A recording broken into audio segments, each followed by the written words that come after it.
मंगलवार के दिन बाजार में सब मंगल ही मंगल है। निफ्टी ने लगाई ट्रिपल सेंचुरी। 20 मई के बाद सबसे बड़ी इंट्राडे तेजी। बैंक निफ्टी में करीब 1000 अंकों का उछाल। मिड कैप में शानदार खरीदारी। गुरुवार को आएंगे अगस्त में गाड़ियों की बिक्री के आंकड़े। पैसेंजर कमर्शियल गाड़ियों की सेल्स में दिख सकती है तेज ग्रोथ। बिक्री के आंकड़ों से ठीक पहले आज ऑटो स्टॉक्स में दमदार खरीदारी। 2000 रुपए के पार निकलकर शिखर पर पहुंचा एस्कॉर्ट्स।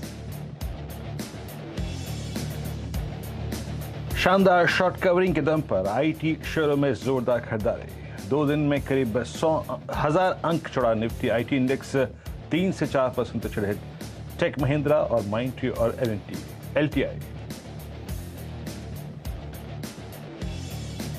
बैंक और एनबीएफसी स्टॉक्स में सबसे ज्यादा तेजी। 5% से ज्यादा चढ़ा बजाज फिनसर्व आज। वहीं एसबीआई, बैंक ऑफ बड़ौदा और कैनरा में भी दिखी खरीदारी। और रियल एस्टेट और सीमेंट में खरीदारी का मूड कायम। 6% ज्यादा चढ़कर एफएनओ का टॉप गेनर बना India cements. UltraTech, GK cement और रैमको सीमेंट्स में भी करीब 2 से 2.5% का इजाफा।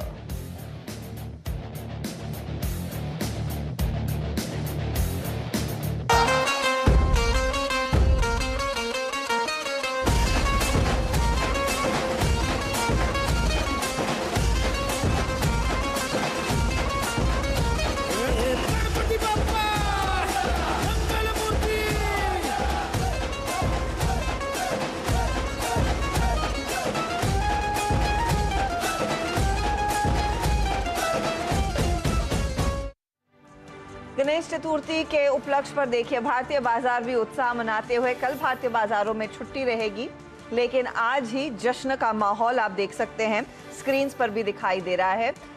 20 मई के बाद एक तरफा तेजी वाला ये एक बड़ा दिन साबित होता हुआ दिखाई दिया है। तो जोश है, हरियाली छाई हुई है और दमदार गेंस देखने को मिले हैं पिछले 2-3 दिनों की भारी बिकवाली के बाद। गुड आफ्टरनून, आप देख रहे हैं कमाई का अड्डा। मेरे साथ है वीरू। गणपति बप्पा मोरिया कह दिया है मार्केट ने। जी हाँ, देखिए इतना भी अगर आप देखें, जिसे कहते हैं ना, मूव जो है वो शॉर्ट कवरिंग का भी है, फ्रेश बाइंग का भी है। और ये इतनी सारी मंगलमय चीज़ जो थी ना, बाजार हैंडल नहीं कर पाता आज तक। आज मंगलवार वैसे ही अमूमन अच्छा रहता है। उसके बाद गणपति का दिन कल बुधवार, तो सारे गिले शिकवे अगर आप देखें वो दोनों दिन के आज ही मिट गए। बिल्कुल सही कहा आपने। शानदार तेजी, मार्केट से डे हाई और 17,659 और बैंक निफ्टी हर्षता 1000 अंकों पर। हर्षता जी हाँ, इनफैक्ट इंडेक्स की चाल तो चौतरफा बढ़त वाली बनती हुई दिखाई दे रही है। फटाफट मैं आपको सेक्टर्स बता देती हूँ जहां से मजबूती आज बनी है। बैंक निफ्टी 2.5% ऊपर, निफ्टी खुद करीब 2% की बढ़त पर कारोबार करता हुआ दिखाई दे रहा है। इसके अलावा real estate stock, auto counter, सब में तेजी देखने को मिली है। लेकिन जो बड़ा हाथ आया है खरीदारी का या फिर शॉर्ट कवरिंग का, वो टेक्नोलॉजी काउंटर्स की ओर से बनता हुआ दिखाई दिया। इस बीच जो अमेरिकी बाजार की स्थिति है और उसी पर क्योंकि हम रिएक्ट कर रहे हैं, वहां पर आज शाम को दरअसल तेजी के साथ शुरुआत हो सकती है। ये इशारा है डाउ फ्यूचर्स का। तो करीब 250 पॉइंट का उछाल डाउ फ्यूचर्स की तरफ से। नैस्डैक फ्यूचर्स करीब 150 पॉइंट ऊपर है। तो मूड यहां पर और बेहतर होने के आसार साफ दिखाई दे रहे हैं। लेकिन हमारे लिए एक स्थिति यह है कि आज अमेरिकी बाजार क्या करेंगे उस पर हम कल रिएक्ट नहीं कर पाएंगे। उस पर कल के ट्रेड को नहीं देख पाएंगे। तो फाइनली क्योंकि हम खुलेंगे गुरुवार को, वीरो, ऐसे में जब लौटेंगे तो 2 दिन के ग्लोबल क्यूज पहचाने हैं। दूसरी तरफ एक्सपायरी का भी यहां पर ट्रेड जोड़ना है। तो ये जो तेजी हमने अब तक बनाई है, ये क्या कैरी करने वाली तेजी दिख रही है? देखिए हर्षता, डिपेंड करता है। अभी देखिए, आप डेटा देखिएगा, मैं बताता हूँ। सुबह से हमारी अप्रोच कहती है हर्षता, कल मार्केट ने बहुत तमाम मशक्कत के बावजूद 20 डे को क्रॉस नहीं किया था। आज सुबह जब आशीष और मैं डिस्कशन कर रहे थे, ओपनिंग हुई, हमारा पहला थॉट यही था कि 416 जो कि 20 डे एक्सपोनेंशियल मूविंग एवरेज होता है, उसके ऊपर हम बाय करेंगे। उसके बाद एक पॉइंट था 17,467, वो था कॉलाइटर का जोन, 17,500 का कॉलाइटर। हमने उसको बाइसेक्ट किया। उसके बाद हमारी बात हुई कि 17,523 हम जाएंगे। और मॉर्निंग की कमेंट्री में, स्टेटमेंट्स में हर्ष था, ये क्लियरली मेंशन था, as per the data, as per the setup, अगर हम 17,523 के क्लस्टर को निकालते हैं तो याद रखिएगा एक ऐसी शॉर्ट कवरिंग इमर्ज होगी जिसका कोई हिसाब किताब नहीं होगा। और एग्जैक्टली अगर आप देखें वही है। डायरेक्टर साहब, रणनीति का जो आखिरी लाइन है प्लीज स्क्रीन पे रखिएगा। एक ऐसी शॉर्ट कवरिंग इमर्ज होगी जिसका कोई भी हिसाब किताब नहीं होगा। अबव 523 क्लियरली मेंशन था। हर्षदा, जब मैं 12 बजे का डेटा देखा था ना, आप यकीन मानिए, ये देखिए 523 के ऊपर निकला तो शॉर्ट कवरिंग बेहद शानदार संभव है। हर्षदा, 12 बजे का डेटा ये था कि 17, 500, 400, 300 पे स्ट्रॉन्ग पुट राइटर थे, कॉल राइटर्स के पास कन्विक्शन नहीं था, और वो डेटा इंडिकेट कर रहा था कि 17, 523 के ऊपर हम 680, 710 तक का स्विंग देंगे। 12 बजे की कमेंट्री ये थी। मोर और लेस हर्षदा वो जोन आ चुका है, बट स्टिल जैसा कि आपने एक पॉइंट ऐड किया, डाउ फ्यूचर्स अप है, एक ओवरसोल्ड ट्रेजेक्ट्री से with in a short time US market एक ओवरसोल्ड ट्रेजेक्ट्री में चले गए। 200 को वॉलिड कर दिया, 100 को वॉलिड कर दिया, 50 को वॉलिड कर दिया। मेरे को लगता है कि अभी यहां से 30 पॉइंट का स्विंग हर्षदा निफ्टी में और पेंडिंग है। डायरेक्टर साहब प्लीज स्टैट्स लेके आइए कॉल्स और पुट्स के। वो पुट राइटर जो कि 12 बजे 17,500 पे बैठा था, अब वो 17,600 की स्ट्राइक पे विजिबल है। उसने एक बहुत स्ट्रॉन्ग ग्रिप ले ली है। और डायरेक्टर साहब डेटा आ जाए तो प्लीज बताइएगा मेरे को। ये देखिए हर्षदा, क्या हो रहा है हर्षदा आपकी स्क्रीन पे इस वक्त? 59,000 कॉल बिकी हैं 17,600 पे, आउटस्टैंडिंग वाई 73 लाख का हो गया। 17,700 पे कॉल राइटर नहीं है और 17,800 का कॉल राइटर हर्षदा बैकफुट पे आता हुआ 4 लाख शेयर शेड हुए हैं। ये इंडिकेट करता है अ स्विंग टुवर्ड्स 710 इज पॉसिबल। तो मैं 2 से लेकर 330 के बीच में 710 तक, यानी 710 तक का, 720 तक का स्विंग एक्सपेक्ट कर रहा हूं। फर्दर अगर आपके पास ट्रेड है तो रखिए, पॉसिबिलिटी है वहां तक जाने की। ट्रेड कैरी करना है या नहीं करना है, इसका जजमेंट और इसका निर्णय लेंगे 330 के आसपास, 3 से लेकर 330 के बीच में, जो डेटा फर्दर बिल्डअप होगा उसके आधार पर। निफ्टी बैंक क्लियर कट हमारा थॉट था। कल का लो मीनिंगफुल था, इट वॉज एग्जैक्टली 23 अगस्त का लो पैरेलल था। 20 डे में 38,330 कटे बाय कीजिएगा, उसके बाद आपको मिलेगा 38,740, आपको मिलेगा 940, और 940 के बाद 12 बजे का डेटा कह रहा था कि 39,020 कटेगा तो एक बड़ा स्ट्रॉन्ग स्विंग आएगा, और वो हर्षदा आ चुका है। और आप इस वक्त का डेटा देखिए Harshada, strong put writing at 39,000, जिस स्ट्राइक को हम छोड़ के आ गए, आप उसका जरा पुट राइटिंग का क्वांटम देखिए Harshada. Look at 39,000, 32 lakh put जुड़ी हैं, आउटस्टैंडिंग वाई 39 लाख। हो क्या रहा है आपकी स्क्रीन पे? आपकी स्क्रीन पर 39,400 का कॉल राइटर बैकफुट पे है, और एक क्लियरली विजन मिल रहा है हर्षदा यहां पर कि Nifty bank is heading towards 39,500। So in closing आप एक स्विंग की एक्सपेक्टेशन रख सकते हैं 39,500 तक निफ्टी में, निफ्टी बैंक में, और निफ्टी में 17,710 तक का। लेकिन जो पुट राइटर्स के सबसे स्ट्रॉन्ग कन्विक्शन जोन है लाइक 17,600, उसके आसपास अपना एक ट्रेलिंग स्टॉप लॉस रखिए 610, 620 के आसपास, और निफ्टी बैंक में करीब करीब 39,050, 39,100 के आसपास अपना एक ट्रेलिंग स्टॉप लॉस लेके चलिए हर्षदा। आप जी हाँ वीरू, तो इन लेवल्स पर आप ध्यान रखिएगा। निफ्टी बैंक में 39,500 का और 17,710 का निफ्टी पर, वो आज का पीक रह सकता है। फिलहाल आपके सामने पेश करते वो काउंटर्स जहां पर सबसे ज्यादा तेजी देखने को मिली है। ट्रेंड क्या हो रहा है? तो ट्रेंड आज फिर तेजी की तरफ बैठता हुआ साफ दिखाई दिया है, इसीलिए स्क्रीन जो है वो पूरी की पूरी हरी है। दिग्गजों में बजाज फिनसर्व करीब 5.5% ऊपर ये काउंटर। इंडसइंड बैंक बैंकों में सबसे आगे है, 3.5% तक की तेजी। आज आईटी में बहुत तगड़ा शॉर्ट कवरिंग का मूव आया है, तो 4% भागा ये स्टॉक। और India cement mid cap counters का लीडर है, आज करीब 6% तक की बढ़त। टॉप मूव वाला काउंटर ये दरअसल आज वायदे में बना है। अब लेकर आइए वो काउंटर्स जो चले नहीं है इस तेजी वाले बाजार में। तो आप देखेंगे बड़ी मुश्किल से सबसे ज्यादा गिरावट वाला बीईएल ही है, नियरली 1% से कम की गिरावट। भेल हो, चोला इन्वेस्टमेंट या फिर सिंजीन, मामूली हरकत देखने को मिली है मंदी की तरफ। तो ऐसा नहीं है कि ये स्टॉक्स एकदम पिट गए हैं, टूट गए हैं। ओवरऑल मार्केट में थोड़ा सा आज हौसला बढ़ा है, और यहाँ से आगे कितनी और हौसला अफजाई होगी, और आपने फिर क्या एक अग्रेसिव तेजी का ट्रेड लेना है अगले सेशन के लिए, खासतौर से एक्सपायरी वाले सेशन के लिए। हमारे साथ हमारे जानकार जुड़ रहे हैं, उसी पर सीधे राय लेंगे। तो कार्यक्रम में आज फंडामेंटल्स पर बात करेंगे मयूरेश जोशी से। टेक्निकल कॉल्स के लिए हमारे साथ आज जुड़ने वाले हैं प्रकाश गाबा, इसके अलावा स्वाति होतकर, गौरव बिस्सा, नीलेश जैन, मानस जायसवाल भी कार्यक्रम में शामिल हो रहे हैं। और ऑफ कोर्स इन सब से जानेंगे अलग अलग ट्रेड्स। तो 4 का चौका 2:20 पर हम लेकर आएंगे आपके लिए। सस्ता ऑप्शन मानस ही देने वाले हैं। एफएनओ का सुपरस्टार 2:30 बजे स्वाति होतकर देंगी। चार्ट के चमत्कार का जिम्मा दरअसल आज गौरव बिस्सा के हाथ में है। और मिड कैप फंडा जब हम बात करने वाले हैं मार्केट के एक ब्रॉडर आउटलुक पर, हेमांग जानी हमारे साथ जुड़ेंगे, उनसे एक ट्रेड लेंगे। ऑफ कोर्स क्या चल रहा है पर नजरें रहेंगी, लेकिन ऑटो बिक्री के आंकड़े भी आना शुरू हो जाएंगे कल से। उसका एक अपडेट यतिन देंगे कि क्या एक्सपेक्ट कर रहा है मार्केट, डीलिंग रूम पर चर्चा और क्या चल रहा है पर भी खास फोकस रहेगा। तो खूब सारा एक्शन, कई हॉट स्टॉक्स जिन पर आज बातचीत होने वाली है। लेकिन शुरुआत गावा साहब और मानस से करते हैं। आप दोनों का स्वागत है। मानस, एक बेहतरीन सत्र निकल कर आ रहा है, किस स्टॉक पर आपकी नजर है, क्या ट्रेड लेंगे?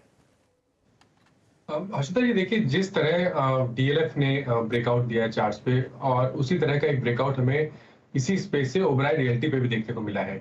1000 का जो स्तर था वो बहुत ही अहम रेजिस्टेंस था, जिसको ऑलरेडी स्टॉक ने ब्रीच कर दिया है। वहां पर बेहतर वॉल्यूम देखने को मिले हैं। तो मेरा समझना है कि ओबराय रियल्टी में करंट लेवल्स पे खरीदारी करना है। 9864 के स्टॉप लॉस से खरीदारी करिए और ऊपर की तरफ 1075 तक के आपको टारगेट्स देखने को मिल सकते हैं। तो यहाँ पर खरीदारी करनी हो या तो 1000 का कॉल ऑप्शन ले ले। 45 रुपए के आसपास ट्रेड हो रहा है, यहाँ पर 24 रुपए का स्टॉप लॉस लगाए और 85 रुपए की टारगेट सेट करें।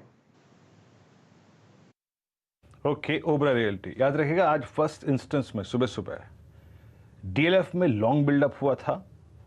गोदरेज प्रॉपर्टीज में जब आप आवाज का एफएनओ स्कैन देख रहे थे, उसमें शॉर्ट कवरिंग हो रही थी।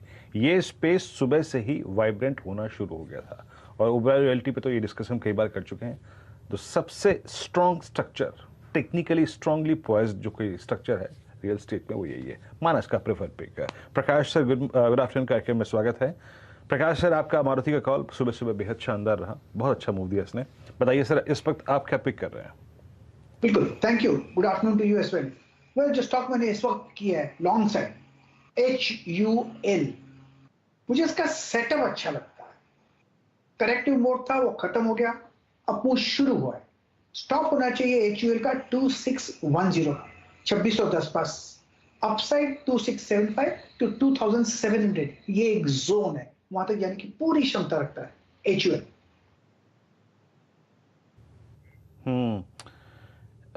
HUL आपको स्ट्रॉन्ग लगता हुआ और स्टेबल। मैं इनफैक्ट HUL का डेटा दिख रहा था, ह्यूज लॉन्ग बिल्डअप इस स्टॉक में देखने को मिला है। Yes, at day high trade करता हुआ। अच्छा, इस बीच मेरी शीट में क्या अपीयर हो रहा है? स्ट्रॉन्ग बिल्डअप और एजेस मिल रहे हैं एक स्पेस में। देखिए, अगर आप 1230 से लेकर 28 तक की तेजी देखें ना, तो इसमें बड़ा कंट्रीब्यूशन है IT का, बड़ा कंट्रीब्यूशन। लेकिन और कौन कौन से स्पेसेस हैं जो धीरे धीरे मूव जनरेट कर रहे हैं? टिक बाय टिक चार्ट लेके आइए कुछ स्टॉक्स के। Let's bring UPL 763 at day high. इसने अपने यहां इस सेशन की बिगिनिंग स्टार्ट की थी 20 डे एक्सपोनेंशियल मूविंग एवरेज से, और ये स्टॉक अब 763 पर डे हाई के जोन पे आके खड़ा हो गया। और कहां OIS के टिक आ रहे हैं? एक बार देखिए आप टाटा केमिकल को। टाटा केमिकल अभी अगर आप देखें, कुछ देर पहले इसने एक स्विंग लिया। जब हम इस यहाँ पे आ रहे थे 1:30 बजे के आसपास ये स्टॉक 1135 का हाई लगा के आया। सुबह अपना मॉर्निंग का अगर आप देखें, ये 1137 इसका हाई था, अभी अभी इसने टच किया। मानस, टाटा केमिकल एक टिपिकल फ्लैग था, अब थोड़ा सा अगर आप देखें मूव देता हुआ क्लोजिंग के आसपास। बार बार अगर आप देखें IVs बढ़ रही है इस स्टॉक में। आपकी राय मानस, टाटा केमिकल, UPL, इसमें से क्या पिक करना चाहेंगे आप इस वक्त? इस टाइम तो UPL ज्यादा बेहतर लग रहा है, क्योंकि देखिए अगर टाटा केमिकल के मॉर्निंग से पैटर्न देखेंगे तो वहां पर एक हल्की सी प्रॉफिट बुकिंग देखने को मिल रही है। हाई लेवल पे स्टॉक सस्टेन नहीं हो रहा है, लेकिन यहाँ पर ट्रेंड में कोई चेंज नहीं आया है। ट्रेंड तो अभी भी काफी पॉजिटिव बना हुआ है। हालांकि अगर इन दोनों में से एक चूज करना होगा तो करंट लेवल्स पे तो UPL में एक लॉन्ग ट्रेड लेना चाहिए, क्योंकि स्टॉक ने अपने 20 डे मूविंग एवरेज को रीगेन कर लिया है। 760 के रेजिस्टेंस के ऊपर स्टॉक ट्रेड कर रहा है। मेरा समझना है कि अब आपको 780 तक के भाव देखने को मिल जाएंगे, तो 755 का स्टॉप लॉस करके खरीदारी करिए। 780 रुपए तक के टारगेट देख सकते हैं। तो 80 के टारगेट के लिए UPL में एक मौका साफ देखने को मिल रहा है। तो ये एक मोमेंटम ट्रेड है जिसमें आज हम देख रहे हैं इस घंटे तो तेजी बनती हुई दिखाई दे रही है। अच्छा, एक स्टॉक आपकी स्क्रीन पर लेकर आएंगे जिसमें खबर आ रही है TD पावर पर। एक शेयर को 5 में स्प्लिट करने की दरअसल कंपनी के बोर्ड ने अनुमति दे दी है। स्टॉक करीब करीब 540 के आसपास ट्रेड कर रहा था लास्ट। स्क्रीन पर लेकर आइएगा स्टॉक प्राइस 600 हो चुका है काउंटर, अब 4.5% तक की तेजी बनती हुई। तो स्टॉक स्प्लिट की अनुमति, एक शेयर को 5 में बांटा जाएगा, ये बोर्ड ने क्लियर कर दिया है। गावा साहब, वैसे तो इसकी हम ज्यादा चर्चा नहीं करते हैं, लेकिन स्टॉक क्योंकि रेडार पर है, खबरों में है, कोई टिप्पणी चार्ट देखकर? स्टॉक का नाम नहीं आया है मुझे। TD power sir, TD power. या सीजी पावर, बिल्कुल। नो नो नहीं, सीजी नहीं sir, T for Trivandrum, D for Delhi.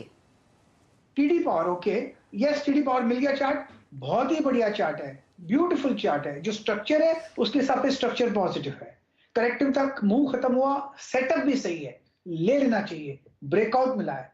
हाँ, स्टॉप थोड़ा डीप होगा टीडी पावर में, 580 या 590 का स्टॉप लगाकर चले। मुझे लगता है 625 650 आते दिनों में देखेंगे, यानी कि क्षमता रखता है, ताकत तो नजर आती है टीडी पावर में, और जगह भी अच्छी है खरीदने की टीडी पावर। तो एक स्टॉक जहां पर तेजी बनती हुई 7% ऊपर भाग रहा है काउंटर, लेकिन याद रखिएगा ये स्प्लिट होने वाला है, तो एक शेयर को 5 में बांटा जाएगा। बेसिकली जब लिक्विडिटी बढ़ानी होती है, कुछ पब्लिक फ्लोट बढ़ाना होता है, तो इस तरह के कदम उठाए जाते हैं। तो ये एक स्टॉक आपकी स्क्रीन पर, ऐसा ही एक स्टॉक जिसकी एक्स डेट आई है बोनस और स्प्लिट को लेकर, वो है बजाज फिनसर्व, वो स्क्रीन पर लेकर आती है। तो दिग्गज है, हैवी वेट काउंटर है, और स्टॉक में आज हमने देखा जोरदार तेजी बनती दिखाई दी, 5% ऊपर है काउंटर। कंपनी ने दरअसल 14 सितंबर डेट फिक्स कर ली है, जो फाइनलाइज करेगा उन शेयर धारकों को जो एलिजिबल होंगे बोनस के लिए और स्टॉक स्प्लिट के लिए। याद रखिएगा 1:1 का बोनस आ रहा है और 5:1 का स्प्लिट भी है। बजाज फिनसर्व पर आपकी राय क्या होगी मानस, ये बताइए, क्योंकि स्टॉक देखिए काफी भारी हो गया था, डिस्पाइट द फैक्ट उस स्टॉक में जमकर तेजी होती है और अच्छे वॉल्यूम्स होते हैं। आज ये 5% का मूव, तो अब से लेकर 14 सितंबर तक मैं सोच रही हूं कि लोग और लेंगे जो बोनस का फायदा उठाना चाहते हैं। क्या एक अपॉर्चुनिटी है, और जिसके पास है वो स्टॉक, आगे का आउटलुक क्या बनता दिखाई दे रहा है चार्ट पर? देखिए, मार्केट ओपन होने के बाद सबसे पहला कॉल मैंने इसी पे दिया था, मेरे ख्याल से 16,700 725 तक के भाव चल रहे थे, और मैंने जो टारगेट रिकमेंड किया था वो 17,300 के थे। तो अभी भी यहाँ से भी आपको शायद 300 से 400 पॉइंट की तेजी अभी आपको देखने को मिल सकती है बजाज फिनसर्व में। बिल्कुल खरीदारी करके चलना है, कभी कोई करेक्शन मिले तो भी खरीदारी करिए, और या तो आपने मॉर्निंग में खरीदारी नहीं की है तो करंट लेवल्स पे भी खरीदारी करिए। स्टॉप लॉस को ऊपर रिवाइज कर लीजिए। अब जो स्टॉप लॉस रहेगा वो 16,700 का रहेगा और टारगेट रहेंगे 17,300 के। तो अभी भी आपको यहाँ से अच्छा खासा पोटेंशियल दिखता है। ऑप्शन में भी ट्रेड ले सकते हैं। आई थिंक जो 17,000 का कॉल ऑप्शन है वहां पर आप एक लॉन्ग साइड का ट्रेड ले सकते हैं। 725 रुपए के भाव चल रहे हैं, उस ऑप्शन के करंट लेवल्स पे खरीदारी कर सकते हैं। माफ करिएगा, स्टॉप लॉस रहेंगे 500 के आसपास के, तो 500 रुपए के स्टॉप लॉस से खरीदारी करिए। ऊपर की तरफ 1250 तक के टारगेट्स आपको बजाज फिनसर्व के 17,000 के कॉल ऑप्शन में भी देखने को मिल जाएंगे। 17,000 का कॉल ऑप्शन भी लेकर चल सकते हैं। 1250 का टारगेट 723 के आसपास है, तो अपॉर्चुनिटी आपको दोनों तरफ से मिल रही है। या तो सीधा अब तक नहीं लिया है तो फ्यूचर्स में खरीद सकते हैं, या फिर 17,000 का कॉल भी लेकर चले तो 1250 का अपॉर्चुनिटी मिलती हुई दिखाई देगी। अच्छा, शिल्पा मेडिकेयर एक और ट्रेड, गावा साहब इस पर आपकी नजर गई होगी। दरअसल सेकंड हाफ में स्टॉक में जबरदस्त तेजी बनती दिखाई दी। मुझे याद है करीब 12:30 के आसपास ये स्टॉक अपनी तेजी पकड़ रहा था, और अब आप देखेंगे तो करीब 7% ऊपर मिनटों में इसमें वो गेन्स देखने को मिले थे। इसका वो बार ग्राफ जो हम बनाते हैं, दिखाते हैं आर्ली, वो दिखाइएगा तो समझ में आएगा कब से खरीदारी दरअसल जोर पकड़ती हुई दिखाई दी। जहां पर सोमवार को हमने देखा था स्टॉक में बिकवाली का दबाव था, तो आज के लिए आउटलुक यही था कि शायद आज स्टॉक टूट सकता है, लेकिन इसने दिखाया है यू टर्न। गावा साहब ये देखिए मूव इसका, अब चार्ट क्या सिग्नल दे रहा है? जिन लोगों ने ये सोचा कि टूटेगा और शॉर्ट की पोजीशन थी, हालांकि ये कैश मार्केट वाला ट्रेड है, तो उसमें से तो निकल ही जाना चाहिए ना। देखिए, ऐसा है कि ये चार्ट को हाई टाइम फ्रेम पे हिसाब से देखना चाहिए। उसके हिसाब से लगता है ये रिवर्सल पैटर्न बन रहा है। अब ट्रेड कर रहा है 400 के करीब, 398 पे। अगर यहाँ फ्राइडे को भी यहाँ पर बंद देता है तो कह सकता हूं कॉन्फिडेंटली कि यहाँ पर रिवर्सल पैटर्न बन रहा है। अगर ऐसा कुछ होता है तो कहां तक जा सकता है, इसका टारगेट फिर एग्रेसिव होगा 420 और 430 तक। ये एक जोन है, जैसे बार बना हुआ है आज का, उसके हिसाब से लगता है 420 और 430 और 440 तक भी जा सकता है। तो लेने की जगह अच्छी है, खरीदना चाहिए, एग्रेसिव ट्रेड है, लेकिन ज्यादातर बायस ऑन द अपसाइड है। स्टॉप होगा 380 का, तो रिस्क रिवॉर्ड रेशियो भी फेवर में। शिल्पा मेडिकेयर। शिल्पा मेडिकेयर, प्रकाश सर ने आज अगर आप देखें शिल्पा को पिक किया है, और ये वैसे अगर आप देखें राजेश जी का प्रिफर्ड स्टॉक है। It's heading towards high 401। It's a typical candle reversal, मतलब प्राइस जो है वो पिछले दिन के लो के नीचे खुला और उसके बाद रिवर्स हो गया। हालांकि ये वीक स्ट्रक्चर है, कोई राय नहीं है, बस ये है कि आज अपने बेस को सिक्योर करके ले जा रहा है, अच्छी बात है ये। Now we are again at day high 17,674। Please tick by tick chart रखिएगा स्क्रीन पर, और निफ्टी इस वक्त दिन के सर्वोच्च स्तरों पर आके ट्रेड करता हुआ, yes exactly at day high. Nifty bank को रखिएगा एग्जैक्टली एट डे हाई। जजमान ने अभी प्रश्न पूछा था ट्विटर पे कि क्या करना चाहिए। देखिए 2 बजे ही हर्षदा और मैं डिस्कस कर चुके हैं आवाज़ की ओपनिंग स्ट्रेटेजी को।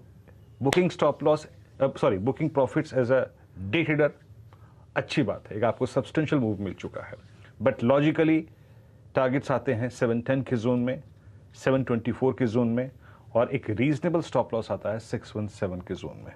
इस बात को दोबारा नहीं दोहराएंगे, आगे बढ़ते हैं। और कुछ स्पेस देखिए, आज के टॉप ओआई गेनर्स में सुबह 9:15 से लेकर 10:15 के बीच में, 12:15 के बीच में इंडेक्स पे सबसे ज्यादा जोर था, ह्यूज लॉन्ग बिल्डअप हुए थे। और आपको एक और चीज याद होगी, सुबह के एफआईएस के डेटा में क्या था, एक चीज याद रखिएगा, कल उन्होंने सब्सटेंशियल शॉर्ट ओपन किया था इंडेक्स में। कितने कॉन्ट्रैक्ट्स थे शॉर्ट? 11,000 कॉन्ट्रैक्ट इंडेक्स में शॉर्ट गए थे कल वो, और 25,000 कॉन्ट्रैक्ट शॉर्ट स्टॉक फ्यूचर्स में थे। तो वो कवरिंग भी बाजार में अब आती हुई। टॉप ओआई गेनर स्पेसेस लेके आइएगा। ऑटो याद रखिएगा, ऑटो एक ऐसा स्पेस है जिसमें सबसे अच्छा ओआई एडिशन हुआ है, और इसमें भी अपोलो टायर 4.1% का बिल्डअप, और सबसे ज्यादा बिल्डअप इस स्पेस में इसी स्टॉक में है। याद रखिएगा कल ऑटो बिक्री के आंकड़े आने हैं। मानस, अपोलो टायर्स क्या ह्यूज स्ट्रॉन्ग कैंडल, और पिछले 5 सेशन के हाइज को क्रॉस कर दिया मानस यहां पे इसने। जरा please tick by tick chart लेके आइएगा। 250 to 40 मानस, इसकी कोई कॉल 255 260 की पकड़ लें, या फिर फ्यूचर्स पे आपका टेक? देखिए अभी मैंने जो सस्ता ऑप्शन है उसके रिस्क को शॉर्टलिस्ट किया हुआ था 255 का कॉल ऑप्शन, तो फिलहाल अभी 255 की कॉल ऑप्शन पे ही रहते हैं, वहां पर खरीदारी करिए। 10 रुपए के आसपास के भाव चल रहे हैं। आई थिंक यहाँ पर आपको खरीदारी करनी है 6 रुपए के स्टॉप लॉस से, और मैं उम्मीद करता हूँ कि करीब 20 रुपए तक के टारगेट्स आपको अपोलो टायर्स के 255 के कॉल ऑप्शन में देखने को मिल जाएंगे। तो यहाँ पर बिल्कुल खरीदारी करके चलना है। तो सस्ता ऑप्शन के लिए कोई और स्टॉक के बारे में बात करेंगे। टायर इनफैक्ट चुना था सस्ता ऑप्शन के तौर पर, लेकिन उसकी बात वीरू ने छेड़ दी है। मयूरेश, तो यहाँ पर मानस है कोई ट्रेड, या फिर समय लेंगे आप एक नया निकालने के लिए? देखिए इसी क्षेत्र से भारत फोर्स पे ध्यान देना चाहिए। भारत फोर्स के पैटर्न अगर आप देखें तो स्टॉक ने 720 के आसपास बेस बना लिया है। 740 735 की रेंज में स्टॉक रेजिस्टेंस फेस कर रहा था, जिसको जस्ट अभी कुछ मिनटों पहले भारत फोर्स ने ब्रीच किया है। मेरा समझना है कि यहाँ पर एक ऑप्शन ट्रेड लेना चाहिए। 750 का कॉल ऑप्शन पे ध्यान दीजिए, जो कि 28 रुपए के आसपास चल रहा है। तो भारत फोर्स का 750 का कॉल ऑप्शन लेंगे। 28 रुपए के आसपास के भाव चल रहे हैं, यहाँ पर खरीदारी करिए 19 रुपए के स्टॉप लॉस से 50 रुपए के टारगेट के लिए। ओके, तो 750 का एक कॉल लेना है भारत फोर्ज वाला, 50 का टारगेट रहेगा, 29 के आसपास ट्रेड हो रहा है। तो ये है वो सस्ता ऑप्शन जिसका हम जिक्र कर रहे हैं अभी आपकी स्क्रीन पर। वैसे भी ऑटो स्टॉक्स के साथ ऑटो एंसिलरीज में भी अच्छी खासी हरकत देखने को मिल रही है। तो 50 के टारगेट के लिए भारत फोर्ज का 750 का कॉल इस समय आप करें कैरी। चलिए, मयूरेश जोशी भी हमारे साथ जुड़ गए हैं इस समय। मयूरेश, गुड आफ्टरनून, बताइए आपका ट्रेड इस घंटे क्या होगा? एक बहुत बढ़िया रैली देखने को मिली है, अब ये सिर्फ रिलीफ रैली है या फिर कुछ कन्विक्शन दिख रहा है? आफ्टरनून हर्षदा जी, नहीं हमारा मानना बहुत क्लियर है। आई थिंक जो ग्लोबल संकेत है इंडियन मार्केट्स उसको अच्छी तरह से पचा लिया है, और एक मार्केट रेंज बाउंड ट्रेड में रह सकते हैं। एक ब्रॉड रेंज शायद 17,000 1700 ऑन द डाउन साइड, 18,000 पे शायद रेजिस्टेंस रहेगी। बट कहीं ना कहीं I think earnings have been remained extremely strong for our market. What has probably happened is also that जो एक पर्सपेक्टिव हम बांध के चल सकते हैं in terms of how India is placed, that remains extremely strong, और फ्लोज FIs की तरफ से बहुत पॉजिटिव हो रहे हैं। जो मैं डेवलपमेंट्स देख रहा था Harshita ji, specifically I think Europe region से, आई थिंक वहाँ पे हीट वेव, ड्रॉट, चाइना में ड्रॉट, गैस और इलेक्ट्रिसिटी कीमतें बढ़ चुकी हैं, पावर आउटेजेस हो रहे हैं और प्रोडक्शन फैसिलिटी शट डाउन हुई है। तो जो फर्टिलाइजर प्लांट्स है, जो केमिकल प्लांट्स है, जो मेटल या मेटल फॉर्जिंग वाले प्लांट्स है, अच्छे खासे आई थिंक यूटिलाइजेशन लेवल्स के नीचे हो गए हैं, काफी कुछ बंद भी हो चुके हैं और इसलिए आई थिंक जो एक एक्सपोर्ट अपॉर्चुनिटी है इंडिया को, आई थिंक ये शायद बेल आउट कर सकती है आर फॉर्च्यून्स एज वेल। इसको मद्देनजर रखते हुए आई थिंक जो स्पेशलिटी केमिकल है, ये स्पेस थोड़ा इंटरेस्टिंग इसलिए लग रहा है क्योंकि जो फीड्स लगते हैं दोनों एग्रोकेमिकल्स और फार्मास्यूटिकल्स के लिए, आई think that should show significant science of improvement. इसलिए आई थिंक गुजरात फ्लोरो जो स्टॉक मुझे पिछले हफ्ते भी पसंद आ रहा था, continue with that same call. जो नंबर्स हम देख रहे थे आई थिंक काफी शानदार थे ये तिमाही के लिए। एनुअलाइज नंबर्स जो पिछले वर्ष 3,900 करोड़ के आसपास थे with an EBITDA margin of almost 29-30%, ये तिमाही में 1,350 करोड़ ऑलरेडी कंपनी कर चुकी है with an EBITDA margin of 34% and ROEs in excess of 28%. जो कोर बिजनेस है in terms of caustic soda, chloromethanes, जो रेफ्रिजरेंट गैस हम कहते हैं, या इवन फ्लोरोपॉलिमर्स जिसकी ग्रोथ 15 से 20% होनी चाहिए, that is where I think the company is laying focus.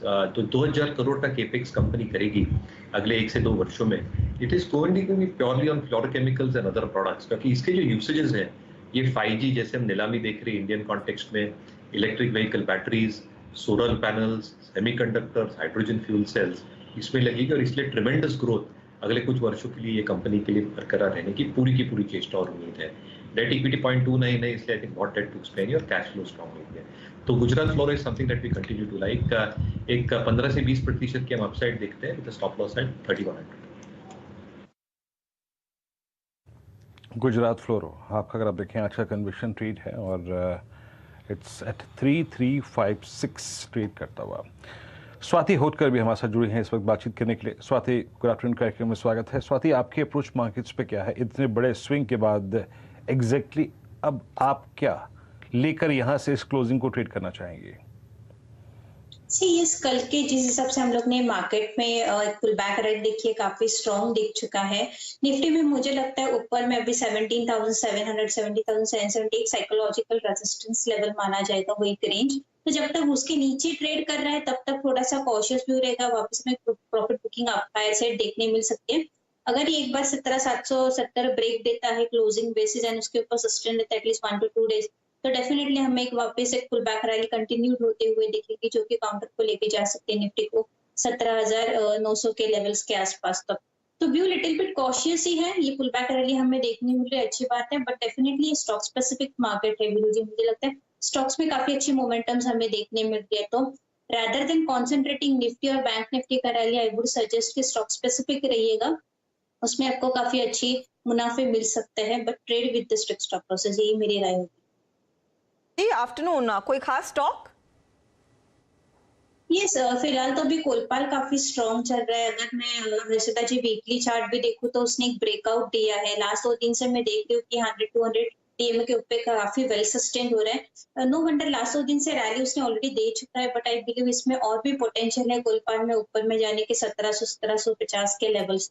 तो ये काउंटर आप आपके रडार में रख सकते हो और ये कॉल मुझे काफी अट्रैक्टिव लगता है।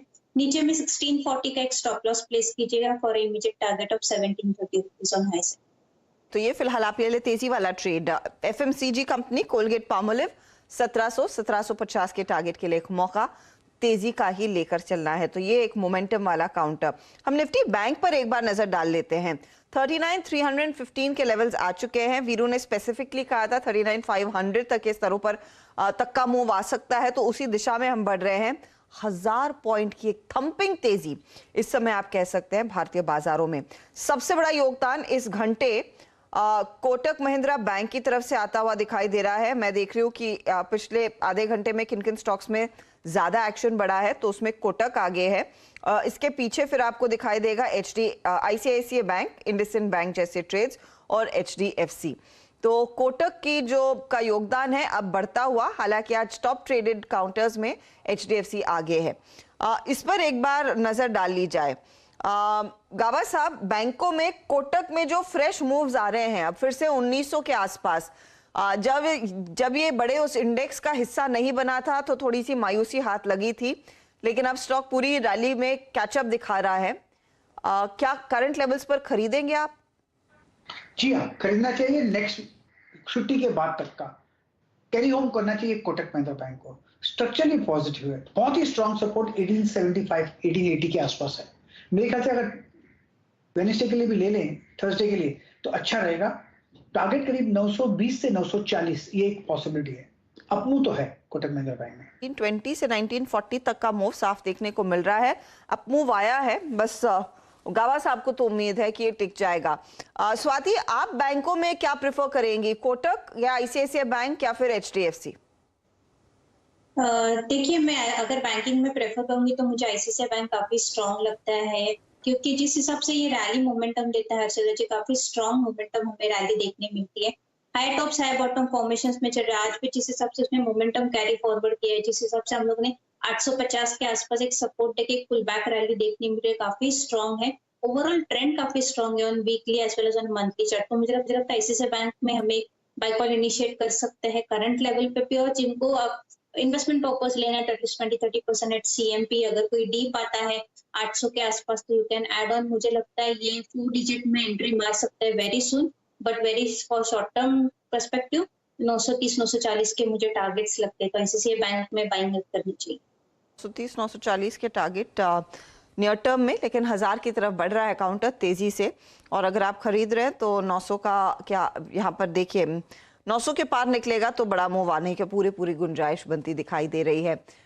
ये स्टॉक्स है जो दरअसल आउट परफॉर्म कर रहे हैं। अच्छा, 2 ट्रेड्स जिसका जिक्र हमने किया था, एक तो HUL, गावा साहब का पिक 2675 का टारगेट था, इस घंटे 2.5% ऊपर है। ये इस घंटे का टॉप ट्रेडेड काउंटर हो चुका है 2646 के लेवल्स। और UPL जो दूसरा वीरो ने आइडेंटिफाई किया था आपके लिए, 764 के स्तरों पर आ चुका है। हर टिक के साथ इसकी चाल और भी मजबूत होती हुई कुछ ही देर में 2% से ज्यादा के मूव्स दिखाने में कामयाब रहेगा, और UPL पर वैसे भी 780 का टारगेट मानस ने दिया है। वीरू, बहुत अच्छा वॉल्यूम के साथ दरअसल ये मूव आया है UPL में।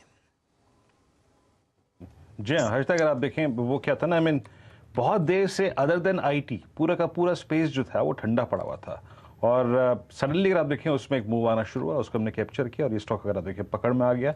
उस वक्त अगर आप देखें जो लेवल था वहाँ से करीब अच्छा खासा गेन लेके ट्रेड कर रहा है, और ग्रेजुअली अब हम जा रहे हैं 17,700 की ट्रेजेक्ट्री। इट्स 17,693 जिस तरफ हम बढ़ते हुए, निफ्टी IT 700 अंक ऊपर। अच्छा मेरे एक बात बताइएगा, बहुत से लोग हमसे भी पूछते हैं, सुबह भी कल काफ़ी डेडिकेटेड डिस्कशन हुआ कि भाई जो जैक्सन होल में जाके फेड चेयरमैन ने कहा, बात तो वही थी ना जो पिछले 2 महीने से हो रही है। आपने एक इन्फ्लेशन की ट्रेजेक्टरी डिटरमाइन करके रखी हुई है जो आपकी कंफर्टेबल जोन है, और उसको टारगेट आप करते रहेंगे, और उसके वहाँ तक पहुँचते पहुँचते जितने भी रेट हाइक्स होंगे आपको लेने होंगे।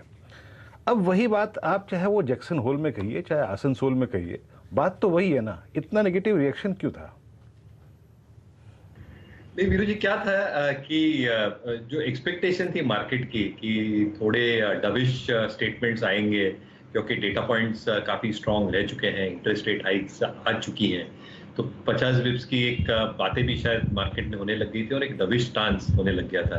बट आप अगर उनका स्पीच सुने तो I think 9 minute flat speech बंद हो गया, और काफी हॉकिश उसमें एक स्टांस लगा था, और इसलिए मार्केट्स ने नीजक रिएक्शन दिया था। हालांकि आई थिंक आपकी जो आई थिंक एक सटीक राह रही है कि आई थिंक जो मार्केट मान के चल रहा है कि रेट हाइक्स आने जाएगी, I think that is where the markets is now contemplating. But on the other side अगर आप देखें, और हम लोग एक फैक्ट्स देख रहे थे, इनफैक्ट हमारा कल जो एक ग्लोबल रिपोर्ट रिलीज हुआ है यूएस और यूरोजोन के लिए, यूएस में बैलेंस शीट जो हम बोल रहे हैं कि श्रिंक होती जा रही है, in fact balance sheet is not shrunk, थोड़ी आई थिंक लूजनिंग अभी भी बरकरार है सिस्टम में, because of the obviously tightness that they are seeing in liquidity, और इसलिए I think balance sheet is not shrunk significantly, और इसलिए आई थिंक जो एक डिमांड है उसमें थोड़ी आई थिंक प्रेशर आई है, लेकिन नॉट दैट सिग्निफिकेंट। तो you are absolutely right Veeru ji, I think market भाग के चल रहा है कि आई थिंक जो स्टेटमेंट्स आने हैं ये मार्केट को पता है, reflected in bond yields and equity, और आई थिंक स्टेटमेंट से डरना नहीं चाहिए। आई थिंक वो ट्रेजेक्टरी पे रहेंगे, थोड़ा स्लो डाउन डेफिनेटली आएगा, बट यूरोप और चाइना एक बड़ा रिस्क कंसर्न हमें लग रहा है looking at macro data points out there. ये जो बैलेंस शीट की श्रिंकेज की बात आप कर रहे हैं, जैक्सन होल में ही एक और डॉक्यूमेंट सर्कुलेट हुआ था या फिर पेश किया गया था, जो यही कह रहा था कि सेंट्रल बैंक के एक्शन से अकेले कुछ होने नहीं वाला है, ये जो बाकी खर्चे सरकार कर रही है, स्टिमुलस दे रही है, उसे रोकने की जरूरत है, और जब तक वो नहीं होगा तब कितने भी आप रेट हाइक्स ले आए वो इन्फ्लेशन नियंत्रण में नहीं आने वाला है। तो क्या अब आपको लग रहा है कि अमेरिका में सरकार भी अपने हाथ पीछे खींचती हुई दिखाई देगी? फिर इम्पैक्ट क्या रहेगा लार्जली उधर, और क्या अहेड ऑफ द कर्व आपको लग रहा है ये अचीव कर पाएंगे इन्फ्लेशन का गोल 2% पर जो टारगेट इनका है? हमारी जो रिपोर्ट दर्शा रही है हर्षिता जी, आई थिंक एब्सोल्युटली यही लाइंस पे है कि I think aggressive rate hikes करके आप डिमांड को तो आई थिंक एक बार शॉर्ट टर्म में कंट्रोल या नियंत्रण में ला सकते हैं, बट इसका जो रिपरकशन इफेक्ट होता है वो अगले 1 से 2 तिमाहियों तक होता है। दूसरा, आई थिंक जो हम कॉर्पोरेट बैलेंस शीट देख रहे थे स्पेसिफिकली रिटेल की तरफ, वो अमेजॉन हो, आपका बड़ी चेन्स हो, इनफैक्ट होम डिपो जैसी chains have shown expansion in their quarter 1 earning. So I think जो होम इंप्रूवमेंट है या जिसे हम होम इंप्रूवमेंट थीम्स कहते हैं, they have actually shown a huge amount of improvement in spite of home prices. जो Case-Shiller index है, home prices have actually gone down a tad bit. Home sales थोड़े crumple हुए और interest rates के साथ और भी शायद थोड़ा damping आ सकता है in terms of demand. However, I think जो inventory built up हो रही है at lower cost, I think that is going to be extremely beneficial. And because of that, I think जो rate hike का सिलसिला है, वो शायद demand को थोड़ा crumple कर सकता है, discretionary spending को. But as we are seeing on the ground, I think शायद 1 से 2 quarters में it should come back very very sharply. On the other hand, I think Harshita जी जो दूसरा स्पेक्ट्रम है यूरो जोन के लेके, वहां पे आई थिंक परिस्थिति एग्जैक्टली उल्टी है। I think they are way behind the curve, और इसलिए aggressive rate stance along with I think जो इनको ग्रैपल करना पड़ रहा है विद एक्सपेक्टेड इनपुट कॉस्ट, वो गैस हो, इलेक्ट्रिसिटी प्राइसेस हो, लॉजिस्टिक्स हो, जैसे मैं कह रहा था ग्लास, जैसे वॉक्सवैगन एक कंपनी है, वो जो ग्लास की जो इक्विपमेंट्स है, वो साइड स्क्रीन है या दूसरे इक्विपमेंट्स है, वहां पे आई थिंक इंपोर्ट करने की अच्छी खासी आई थिंक एक इच्छा रख रही है over the next few months because of inability to produce more. Fertilisers हुआ, स्पेशलिटी केमिकल्स हुआ, इसलिए आई थिंक यूरोप में जब विंटर आएगा और एलएनजी गैस प्राइसेस और भी ऊपर जाने की चेष्टा करते हैं, यूरोप एक बड़ा खतरा हो सकता है। तो मुझे लगता है I think America will be taken in the stride as far as macros is concern. Europe कैसे प्लान आउट होता है, I think that is how global markets might react over the next few months. Europe centre for of problem जिसे कहते हैं ना इस वक्त। खैर एक काम करते हैं, इन मुद्दों पे बात चलती रहेगी। एक काम करते हैं, यहाँ पे जो 4 का चौका हमारा सेगमेंट है उसमें 4 का चमत्कार, माफ कीजिएगा, एफएनओ सुपरस्टार स्वाति जी के सौजन्य से आया। स्वाति बताइए, आपने आज डेरिवेटिव में क्या पकड़ा है, किस स्टॉक पे दाव लगा रही हैं आप? डेरिवेटिव्स के लिए मैं टेक्निकल्स देना चाहूंगी, being a technical analyst Veeru ji. NTPC मुझे काफी स्ट्रॉन्ग लग रहा है। अगर मैं मंथली चार्ट्स भी देखूं तो उसने एक ट्रेंड लाइन का ब्रेकआउट दिया है, उसने जो डबल टॉप्स बने थे अराउंड 145-150 के रेंज में, उसका ब्रेकआउट देके काफी अपसाइड मोमेंटम ले रहा है अलॉन्ग विद वॉल्यूम्स। मुझे लगता है एनटीपीसी में काफी स्ट्रॉन्ग पोटेंशियल है अपसाइड में 175-180 के लेवल्स टेस्ट करने की। तो NTPC at the current market price by कर सकता है, 155 का स्टॉप लॉस प्लेस कीजिएगा। अपसाइड में आई बिलीव 180-185 के लेवल्स हम देखने मिल सकते हैं 1 से 2 वीक में। ओके, एनटीपीसी पावर स्पेस में इस बार मूव था, चाहे वो पावर ग्रिड हो, चाहे एनटीपीसी हो, चाहे वो टाटा पावर हो, चाहे आरईसी हो। और जब रोलोवर्स कट रहे थे, आई मीन जब रोलोवर्स हो रहे थे, एक्सपायरी कट रही थी लास्ट, तो ये स्टॉक अपनी इस दौर की हाईएस्ट ट्रैजेक्टरी में आके ट्रेड कर रहा था। और मैं आपको याद होगा लास्ट वीक भी कह रहा था, ये मल्टी मंथ नहीं, मल्टी ईयर नहीं, ये ऑलमोस्ट डेकेड का ब्रेकआउट है। इससे पहले ये 2011 में इस जोन में हुआ करता था। तो जो स्टॉक्स अपने डेकेड हाई को क्रॉस कर रहे हैं उन पे वैसे भी आपको निगाहें रख कर चलनी चाहिए। वो अमूमन अगर आप देखें अच्छा स्ट्रॉन्ग स्विंग देते हैं। मीनवाइल अभी जब हम बात कर रहे थे अभी स्वाति जी से, उसी वक्त निफ्टी अपना आज का इंट्राडे लॉजिकल टारगेट मेट करके आया है।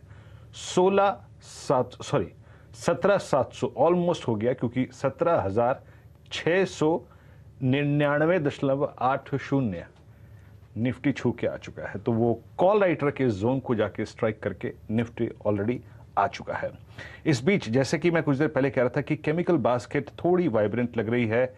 एसआरएफ ने सुबह ही अगर आप देखें फर्स्ट इंस्टेंस में बोल दिया था जनाब कि मैं चलूंगा, और वो चला। इस वक्त मेरे स्क्रीन पर दीपक नाइट्राइट बार बार अपीयर हो रहा है। जनाब क्या कर रहा है ये, 1979 पर 50 डे एक्सपोनेंशियल मूव एवरेज से पुल बैक लेकर आज एक बार फिर से 100 डे मार्क को स्ट्राइक करता हुआ। याद रखिएगा इसका 200 day exponential moving average persist करता है करीब करीब 2015 पे। एक अगर ट्रेड लेना हो इस पर प्रकाश सर 1980 81 इनफैक्ट अब 81 पे एक और खास बात हो रही है कि ये अपने 20 डे एक्सपोनेंशियल मूविंग एवरेज को वॉलेट कर रहा है। प्रकाश सर आपको लगता है क्या कि 2017 2020 2025 तक का स्विंग इस स्टॉक में मिल सकता है? जी हाँ, दीपक नाइट्रेट बिल्कुल 2050 तक जा सकता है। देखिए एग्रेसिव कॉल है, अपमूव मिला है कल, आज कंटिन्यू हुआ है दीपक नाइट्रेट में। स्टॉप लगाना पड़ेगा 1950 में बस दीपक नाइट्रेट। पॉसिबल है कि 2050 दिखें। स्ट्रक्चरली एक अपमूव की जगह है, सेटअप भी सही है और एग्रेशन भी दिखाई दे रहा है आज दीपक नाइट्रेट में। दीपक नाइट्रेट में एक अच्छा खासा मोमेंटम स्क्रीन पर चमक रहा है स्टॉक 1987 के लेवल्स इस समय। गौरव बिस्सा भी हमारे साथ इस समय जुड़ गए हैं। गौरव आफ्टरनून बताइए इस समय का ट्रेड क्या रहेगा आपका? Good afternoon. देखिए अगर ओवरऑल स्ट्रक्चर देखा जाए तो यहाँ पे आज ऑटो स्पेस में काफी अच्छा एक मोमेंटम आपको देखने मिल रहा है। तो वहाँ पे अशोक लीलैंड एक बेहतर एक कंस्ट्रक्शन के बाहर निकल रहा है। तो यहाँ पे आप 147 के स्टॉप लॉस से बाय कर सकते हैं। ऊपर में 165 से 168 ये आपको अशोक लीलैंड देखने मिल सकता है। तो वहाँ पे स्ट्रक्चर भी काफी बेहतर हो रहा है, वॉल्यूम भी थोड़ा अपटेक आपको देखने मिल रहा है। तो यहाँ पे मुझे लग रहा है कि एक अच्छा कुशनिंग फैक्टर आपको देखने मिल सकता है अशोक लीलैंड में। अशोक लेलैंड में एक तेजी का मूव आ रहा है 3.5% ऊपर। आज सुबह में हम अशोक लेलैंड के एलसीवी हेड से भी बात कर रहे थे, जिन्होंने कहा कि ग्रामीण इलाकों में पिकअप बढ़ता हुआ दिखाई देगा। इन्होंने एक नया प्लेटफॉर्म, जो इनका पहले का प्लेटफॉर्म था दरअसल, उसके लिए 2 नए प्रोडक्ट्स लॉन्च किए। क्योंकि अब ऑटो का जिक्र हुआ ही है तो बिक्री के आंकड़ों का इंतजार रहेगा अगस्त के। आपको याद होगा कई दफा हमने रिपोर्ट्स सुनी है ऑन ग्राउंड की धीरे धीरे करके डिमांड बढ़ रही है। उसका कितना रिफ्लेक्शन देखने को मिलेगा? आज ऑटो स्टॉक्स इसी बल पर दरअसल तेजी में है। जायजा लेते हैं यतिन के साथ, जो आपको बताएंगे कि passenger vehicles, 2 wheeler and commercial vehicle side में कौन सी कंपनी किस तरह के नंबर्स दिखाएगी। यतिन, अगस्त महीने के ऑटो सेल्स की बिक्री की बात करें तो अच्छे प्रदर्शन का अनुमान है। जहां तक कि कमर्शियल व्हीकल प्लेयर्स का सवाल है, अच्छी ग्रोथ यहां आएगी। शुरू करते हैं अशोक लेलैंड से, जहां 46% की ग्रोथ आती हुई नजर आएगी। अगर हम टाटा मोटर्स की बात करें तो यहां भी आपको अच्छी ग्रोथ दिखेगी, लगभग 41% की, क्योंकि पैसेंजर व्हीकल सेगमेंट और कमर्शियल व्हीकल सेगमेंट दोनों ही सेगमेंट्स अच्छा कर रहे हैं, डिमांड भी अच्छी दिखाई दे रही है। मारुति ऑर्डर बुक अच्छी है और चिप शॉर्टेज भी इंप्रूव होती हुई दिखाई दी, जिससे प्रोडक्शन बढ़ा है। इस महीने 1.5 लाख यूनिट्स के आसपास की बिक्री का अनुमान है अगस्त के महीने का, जो 14% का ग्रोथ साल दर साल बेसिस पे आता हुआ दिखाई देगा। M&M ऑटोमोटिव लगभग 85% की ग्रोथ, क्योंकि जो नए लॉन्चेस है बहुत ही अच्छा कर रहे हैं, जिसके कारण पूरा नंबर जो है आपको बहुत बेहतरीन तरीके से बढ़ता हुआ दिखाई दे रहा है। ट्रैक्टर्स में थोड़ी बहुत दिक्कतें दिखेंगी क्योंकि रूरल मार्केट थोड़ा स्लो है, लगभग 3% बिक्री घटने का अनुमान है महिंद्रा एंड महिंद्रा के लिए, और एस्कॉर्ट्स के लिए भी लगभग 25% की बिक्री घटने का अनुमान है। जहां तक कि रॉयल एनफील्ड का सवाल है, क्योंकि 2 व्हीलर्स की बात करेंगे, लगभग 70,000 यूनिट्स बिकने का अनुमान है, जो लगभग 52% साल दर साल बेसिस पे आपको बढ़ता हुआ नजर आएगा। बजाज ऑटो एक्सपोर्ट मार्केट्स थोड़े फीके हैं, क्योंकि जो कंट्री में एक्सपोर्ट करते हैं वो वहां थोड़ी बहुत दिक्कतें हैं, लगभग 3% से बिक्री घटने का अनुमान है। 3.6 लाख यूनिट्स के आसपास की बिक्री आपको होती हुई दिखाई दे सकती है अगस्त के महीने में। हीरो मोटोकॉर्प थोड़ी बहुत फेस्टिव सीजन का चीयर है, होलसेल इन्वेंट्रीज बिल्डअप हो रही हैं और इसीलिए यहां लगभग 6% की ग्रोथ आप एक्सपेक्ट कर सकते हैं। लगभग 5 लाख यूनिट्स के बीच में ये फिगर आपको आता हुआ दिखाई दे सकता है। टीवीएस मोटर्स ओवरऑल बेसिस पे लगभग 12% का ग्रोथ यहां दिखेगा। एक्सपोर्ट मार्केट भी अच्छा कर रहे हैं और डोमेस्टिक स्कूटर मार्केट भी काफी बॉयंट दिख रहा है टीवीएस मोटर्स के लिए। तो बढ़िया बिक्री के आंकड़ों की उम्मीद स्टॉक्स में भी आज हम देख रहे हैं, एक अच्छा खासा मोमेंटम लौटता हुआ दिखाई दिया है। लेकिन खास नजरें होंगी कई ऐसे स्टॉक्स पर जो वैसे भी तेजी में रहे हैं, और एक तेजी वाला काउंटर एस्कॉर्ट्स है। सुमित हमारे साथ है जो आपको बताएंगे कि यहाँ क्या चल रहा है। तो क्या चल रहा है कि स्टिंग आप लेकर आइए, क्योंकि बहुत ही दिलचस्प मूव देखने को मिला है। अब यतिन तो कह रहे थे सुमित कि बिक्री के आंकड़े इतने अच्छे खास नहीं रहेंगे। पिछले महीने 5,360 बिक्री के आंकड़े का अनुमान था, जुलाई में आंकड़ा आया था। अब की बारी तो एस्टिमेट 4,300 का है। लेकिन स्टॉक में क्या हो रहा है कि हर रोज ये भागता है। चलो तो इसकी शुरुआत पहले हम करते हैं एस्कॉर्ट्स के एक अगस्त के सेल्स के, वो आएंगे अगस्त में किस तरह की परफॉर्मेंस थी। तो एस्कॉर्ट्स में करीब करीब 24% ये साल के अगस्त के दौरान ही चला है। तो ये डायरेक्टर साहब एक प्लेट लेकर आएंगे जिसमें एस्कॉर्ट्स के परफॉर्मेंस अगस्त वाइज और उसके पेरेंट कुबोटा की परफॉर्मेंस आपको दिखाई पड़ेगी अगस्त में ही। तो एस्कॉर्ट्स में करीब 24% का एक जंप इस महीने में 3 अगस्त से लेकर अब तक देखने को मिला है, और साथ साथ कुबोटा में करीब 5% का एक जंप आपको 3 अगस्त से देखने को मिला है। ये 3 अगस्त का जिक्र मैं बार बार क्यों कर रहा हूं? दरअसल 3 अगस्त को कुबोटा के, जो कि एस्कॉर्ट्स के पेरेंट हैं, उनके नंबर्स आए थे जापान में, और कुबोटा के जो नंबर्स आए थे उन नंबर्स के साथ ही कुबोटा ने एक गाइडेंस दी थी अपनी, और उस गाइडेंस को इन्होंने रिवाइज किया है अपवर्ड साइड पर। ये रिवाइज करने की उन्होंने 2 या 3 वजह बताई थी। पहली वजह कि जिस तरह से करेंसी का मूवमेंट है, येन का मूवमेंट अगेंस्ट करेंसीज, वो। दूसरी, कुबोटा ने ये बात बोली कि एस्कॉर्ट्स कुबोटा, जिसको वो EKL बोलते हैं, EKL के नंबर्स में एक बढ़िया सुधार देखने को मिलेगा, जिसके आधार पर उन्होंने अपनी गाइडेंस को रिवाइज किया। और तीसरा, थाईलैंड कारोबार, जिसके आधार पर उन्होंने अपनी गाइडेंस को रिवाइज किया। तो एस्कॉर्ट्स कुबोटा यानी कि EKL के मद्देनजर, थाईलैंड के नंबर्स के मद्देनजर और करेंसी मूवमेंट के मद्देनजर 190 बिलियन येन उन्होंने अपनी गाइडेंस को ऊपर की तरफ और रिवाइज किया है। और इस तरह का एक major upward guidance revision FY23 के लिए ये एस्कॉर्ट्स कुबोटा को काफी बेटर साइड पर आता हुआ दिखाई पड़ रहा है। इसीलिए एस्कॉर्ट के शेयर में एक जोरदार मूव भी आता हुआ दिखाई पड़ा है। 3 अगस्त से लेकर अब तक 23% चला है। अच्छा, ये एस्कॉर्ट कुबोटा क्यों इंपॉर्टेंट है, या थाईलैंड के मार्केट क्यों इंपॉर्टेंट है, ये भी आप एक बार देख लीजिए। एक और प्लेट आपकी स्क्रीन पर आएगी कि एस्कॉर्ट्स कुबोटा जो है वो रेवेन्यू कैसे कैसे जनरेट करता है। एस्कॉर्ट्स कुबोटा का माफ कीजिएगा, जो इनकी पेरेंट हैं, उनका करीब 40 से 44% हिस्सा जो आता है वो आता है अमेरिका से। एशिया, जो इनका दूसरा सबसे बड़ा मार्केट है, 24% का रेवेन्यू यहां से जनरेट करते हैं। यूरोप से करीब 15%, जापान से करीब 14% और बाकी मार्केट से 3.5% के आसपास के रेवेन्यूज कुबोटा जनरेट करता है अपने ओवरऑल बिजनेस में। तो एशिया इनके लिए दूसरा सबसे बड़ा मार्केट है, और एशिया की 2 प्रोमिनेंट मार्केट, इंडियन और साथ साथ थाईलैंड, जिसकी गाइडेंस को उन्होंने रिवाइज किया, और इंडियन में उनकी आर्म है एस्कॉर्ट्स कुबोटा। तो एस्कॉर्ट्स कुबोटा एक लगातार तेजी में है, और अगर आप पिछले 1 महीने का चार्ट देखेंगे तो अगस्त में ही 3 अगस्त जब नंबर आए थे तब से लेकर अब तक ये शेयर 23 से 24% चल चुका है। F&O का शेयर इस तरह का मूव दिखा रहा है। जी हाँ, वो इनफैक्ट चार्ट दिखाइएगा जो अगस्त के महीने में साफ वो मूव दिखा रहा है। 15% तक की तेजी देखने को मिल रही है। बहुत तगड़ा उछाल इस काउंटर में देखने को मिला है। 3 महीने में रुझान और भी मजबूती का। चंदन तापड़िया अब हमारे साथ फोन लाइन पर है, और चंदन को हम इसीलिए फोन लगा रहे हैं क्योंकि एस्कॉर्ट्स कुबोटा इनके रेडार पर काफी समय से रहा है और काफी बुलिश रहे हैं। चंदन बताइए, अब ये जो तेजी आई है, इसके आगे अगला कदम क्या रहेगा चार्ट के लिए? क्या इंडिकेशन आप पढ़ रहे हैं, और क्या आप इक्वली बुलिश है या फिर और बुलिश हो गए इस मूव के मद्देनजर? जी नमस्कार। देखिए, एस्कॉर्ट्स हमारा one of the preferred counter रहा है, और इस स्टॉक में इससे लगभग 2-2.5 सालों से हम काफी तेजी में हैं। मुझे याद है लगभग 900-999 के लेवल होते थे, और अभी हम 2000 के आसपास है। इनफैक्ट 2-3 दिन से भी हम लगातार यहाँ पे एस्कॉर्ट्स खरीदारी की सलाह दे रहे हैं। काफी पॉजिटिव सेटअप यहाँ पे बना हुआ है। यदि मैं टेक्निकल सेटअप की बात करूँ तो लगभग मल्टीपल मंथ्स का ब्रेकआउट यहाँ पे हुआ है।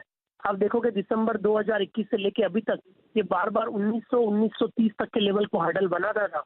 अब पिछले 2-4 दिनों से यहाँ पे डिसाइसिव ब्रेकआउट के बाद वो सपोर्ट बन रहे हैं। डेरिवेटिव डेटा की बात करूं तो लास्ट सीरीज में 94-95% का रोल ओवर हुआ था।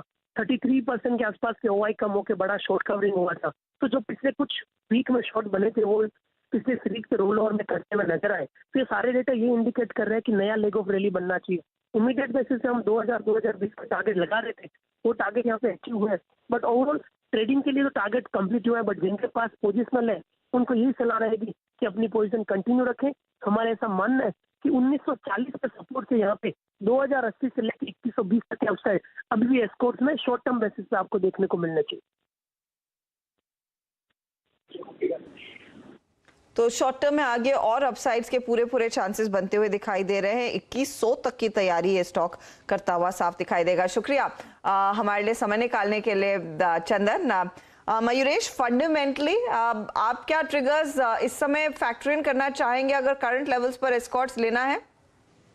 आई थिंक 2-3 फैक्टर्स हर्षदा जी उनके फेवर में जो आ सकते हैं वो मैं क्विकली मेंशन करता हूँ। पहले आई थिंक जो एमिशन नॉर्म्स है ट्रैक्टर्स के लिए जो एक ट्रांजिशन शिफ्ट है BS4 से लेके, वो अप्रैल 2022 से अक्टूबर पे शिफ्ट कर दी है for tractors about 50 horse power, और जो 25 और 50 हॉर्स पावर के नीचे उनको अप्रैल 2024। तो एक ऑब्वियस रिएक्शन है कि because of these changes that are happening, 50 horse power के ऊपर का कॉस्ट इंपैक्ट 60 से 70 हजार रुपया तक हो सकता है, and less than 50 horse power का मोर देन 1 लाख का। तो in my opinion I think अगले 2 तिमाहियों में जब राबी सीजन स्टार्ट होगी, जो विंटर क्रॉप है, सितंबर अक्टूबर में I think sale should start normalising and improving quite significantly. इसलिए आई थिंक जो एक प्री बाइंग हो सकती है both before December for above 50 HP और उसके बाद before March for this, I think volumes को जबरदस्त सपोर्ट करेंगे सेकंड हाफ में। दूसरा आप देखिए, I think in terms of pricing itself, जो एक एवरेज प्राइसिंग रही है एस्कॉर्ट्स की over the last year itself, 5,90,000 के आसपास थे। Tractor volumes are close to 94,000 units. Expectation है कि 1,10,00,000 1,15,000 के आसपास जाएंगे विद एवरेज सेल्स और the sales figure of almost 6,50,000 commodity prices pass through करने के लिए। तीसरा, बैलेंस शीट पे कैश बहुत तगड़ी है इनकी, और जो अदर बिजनेसेस है, जो कंस्ट्रक्शन इक्विपमेंट का कारोबार है और रेलवेज, यहाँ से जो तगड़ी ऑर्डर्स आ सकती है, ये मार्जिन को और भी प्रॉप अप कर सकती है। तो मेरे हिसाब से आई थिंक ये 3 फैक्टर्स शायद फेवर में रह सकते हैं और मोमेंटम शायद स्टॉक में बरकरार रह सकते हैं। चलिए, एस्कॉर्ट्स के ऊपर अगर आप देखें, ये पूरा डिटेल डिस्कशन आपने सुना और क्या गजब का मूव दिया है, स्पेशली लास्ट 2 दिन में। सुमित, बहुत बहुत शुक्रिया इस पूरी चर्चा के लिए। और मयूरेश जी, आपका अगर आप देखें कन्विक्शन समझा हमने, और चंदन का कन्विक्शन तो था यहाँ पे। अब नीलेश जैन जी इस पैनल में हैं, उनकी कॉल भी अगर आप देखें एक बार यहाँ पे सुन लेते हैं एग्जैक्टली उनका व्यू क्या है, कैसे स्टॉक को चेज कर रहे हैं। नीलेश, गुड आफ्टरनून, कार्यक्रम में स्वागत है। नीलेश, कॉन्फिडेंस तो बाजार का एक रत्ती भर का कम नहीं है, और अब शायद पॉसिबली आप एक नई ट्रेजेक्ट्री में जाने की तैयारी कर रहे हैं, इस वक्त का डेटा देख के तो लग रहा है, फ्रैंकली स्पीकिंग। आपका कन्विक्शन ट्रेड क्या है, आपका पहला conviction trade? Very good afternoon Virendra ji, Harshita ji, इन सभी को। बिल्कुल, देखिए मार्केट में काफी स्ट्रॉन्ग मोमेंटम है, और मोमेंटम डेफिनेटली यहाँ से कंटिन्यू होना चाहिए। उसका मुख्य कारण है कि लीडरशिप दिग्गज कंपनियों में आती हुई नजर आ रही है, चाहे वो रिलायंस हो, HDFC ट्विंस हो और ओवरऑल बैंकिंग स्पेस हो। तो निफ्टी में 17,800-900 तक के लेवल्स हमें बहुत जल्द देखने को मिलेंगे। और जो सेक्टर हमें पसंद आ रहा है, निफ्टी ऑटो इंडेक्स तो काफी अच्छा लग ही रहा है, उसके साथ साथ निफ्टी FMCG स्पेस भी हमें काफी पसंद आ रहा है। कल हमने कोलगेट पे खरीदारी की सलाह दी थी आपके चैनल पे 1650 के टारगेट के लिए, वहां पे वो टारगेट अचीव होते हुए नजर आए, और इसी स्पेस में से अब दिग्गज कंपनी HUL में खरीदारी करने की सलाह होगी। यहाँ पे अगर हम देखें तो एक बहुत ही ब्यूटीफुल चार्ट पैटर्न डेवलप होता हुआ नजर आ रहा है। आज के सेशन में कहीं ना कहीं थोड़े बहुत लॉन्ग बिल्डअप होते हुए भी नजर आ रहे हैं, और एक कंसोलिडेशन, छोटे से टाइम फ्रेम पे कंसोलिडेशन का ब्रेकआउट हमें नजर आ रहा है। तो इसे प्ले आउट करने के लिए कॉल ऑप्शन के जरिए खरीदारी करने की सलाह होगी। 2660 का कॉल ऑप्शन जो लगभग 5960 के आसपास ट्रेड हो रहा है, यहाँ पे खरीदारी करके चल सकते हैं 75 to 80 तक के टारगेट्स के लिए, और 45 रुपीज का यहाँ पे स्टॉप लॉस रखना होगा। अगर अंडरलाइन की बात करें तो 2700 के लेवल यहाँ पे बहुत जल्द ब्रेक होते हुए नजर आएंगे, और 2620-2600 के जोन में कहीं ना कहीं बेस फॉर्मेशन होता हुआ नजर आ रहा है। ओके, हिंदुस्तान यूनिलीवर आपकी स्क्रीन पर 2647, यस।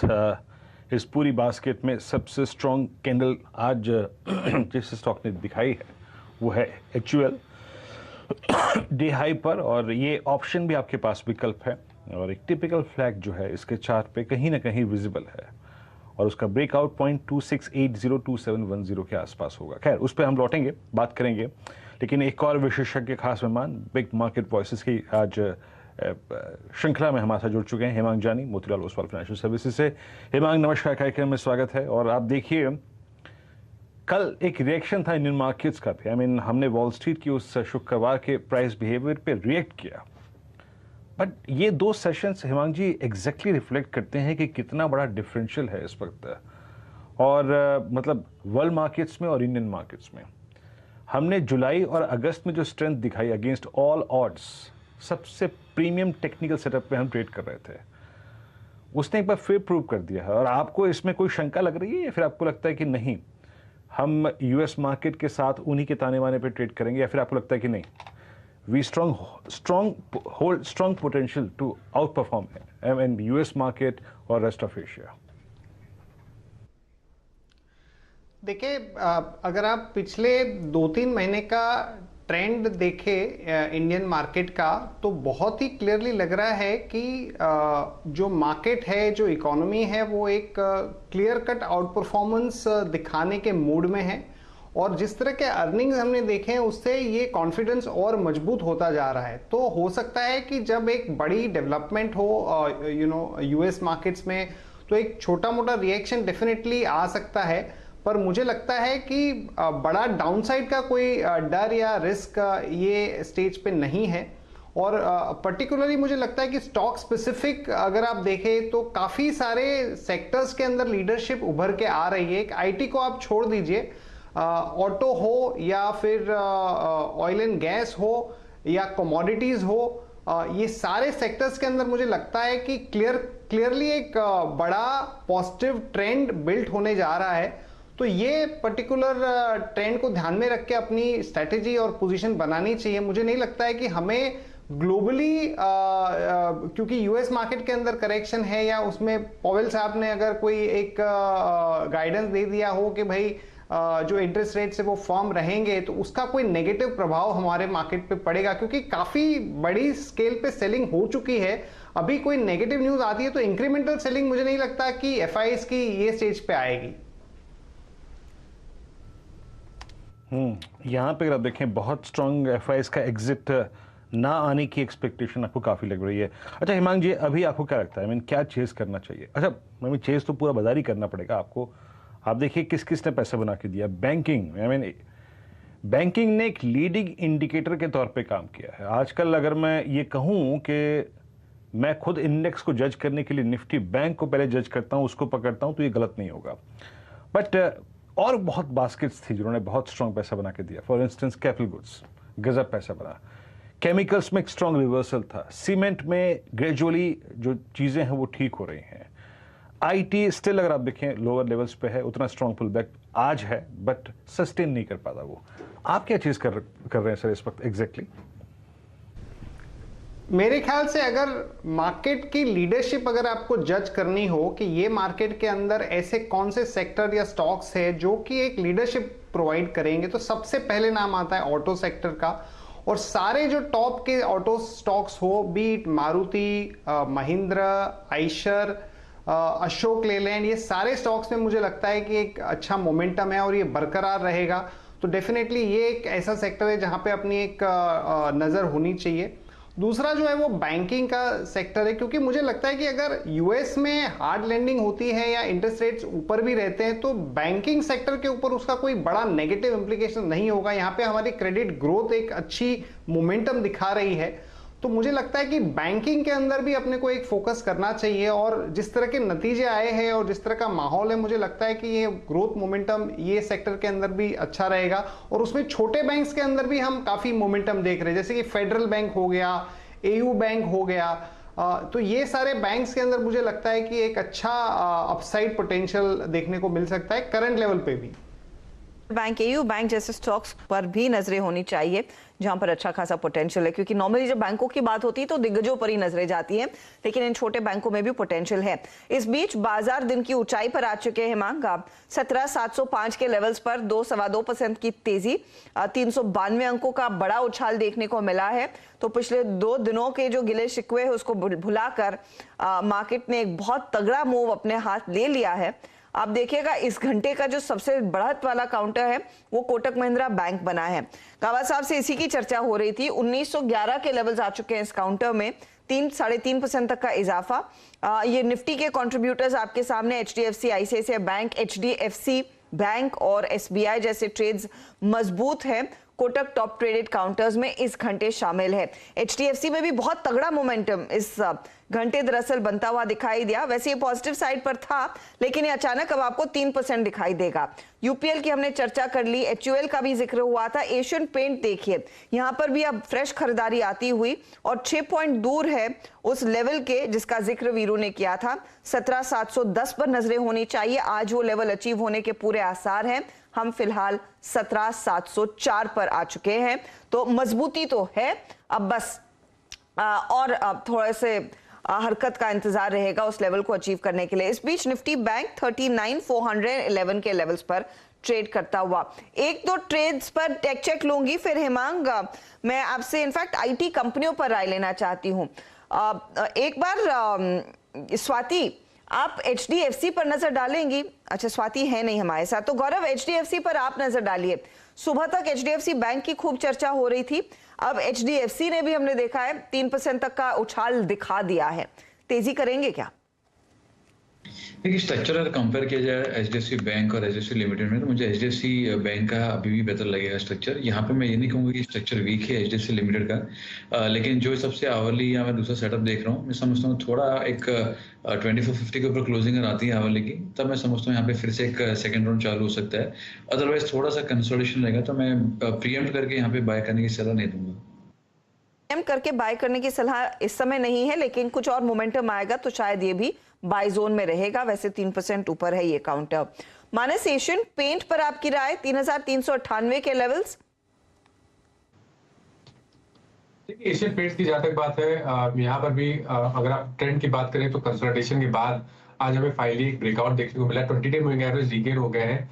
मेरा समझ है कि करीब 50 से 60 रुपए का आपको देखने को मिलेगा। 3450 3460 तक किस तरह देखने को मिल सकते हैं। करंट लेवल्स पे खरीदारी करिए और एक छोटा सा स्टॉप लॉस, बहुत क्लोज स्टॉप लॉस है, वो 3370 के स्टॉप लॉस यहाँ खरीदारी करनी है। टारगेट 3450 3460 के रहेंगे। 2060 का स्टॉप लॉस लगाइए और ये स्टॉक देखिए तेजी पकड़ रहा है। नजरें आपकी, हालांकि जो आप एशियन पेंट में ट्रेड कर रहे हैं कच्चे तेल पे भी होनी चाहिए, क्योंकि वो 103 104 डॉलर के आसपास मंडराता हुआ।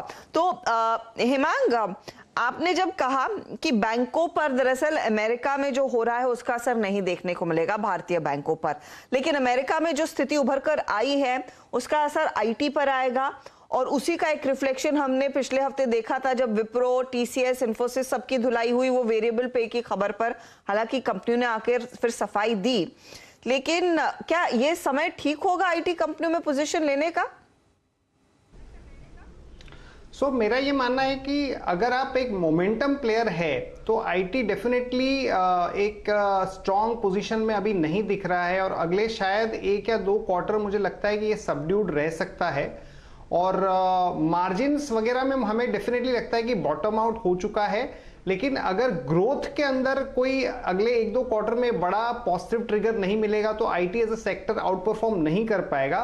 पर अगर आप एक इन्वेस्टर है तो आपको डेफिनेटली मुझे लगता है कि क्योंकि टॉप से लगभग 20-25% जो टॉप के आईटी कंपनीज हैं वो गिर चुके हैं, whether it is Infosys, TCS, even mid cap IT companies में एक बड़ा फॉल देखा है। तो डेफिनेटली एक 6 से 12 महीने की अवधि का अगर आपका व्यू है तो इसमें एक्यूमुलेशन किया जा सकता है, बिकॉज रोटेशन के थियरी के हिसाब से कभी ना कभी ये डेफिनेटली एक पॉजिटिव मोमेंटम दे सकते हैं, बट शॉर्ट टर्म में मुझे लगता है कि इसमें अवॉइड करना चाहिए।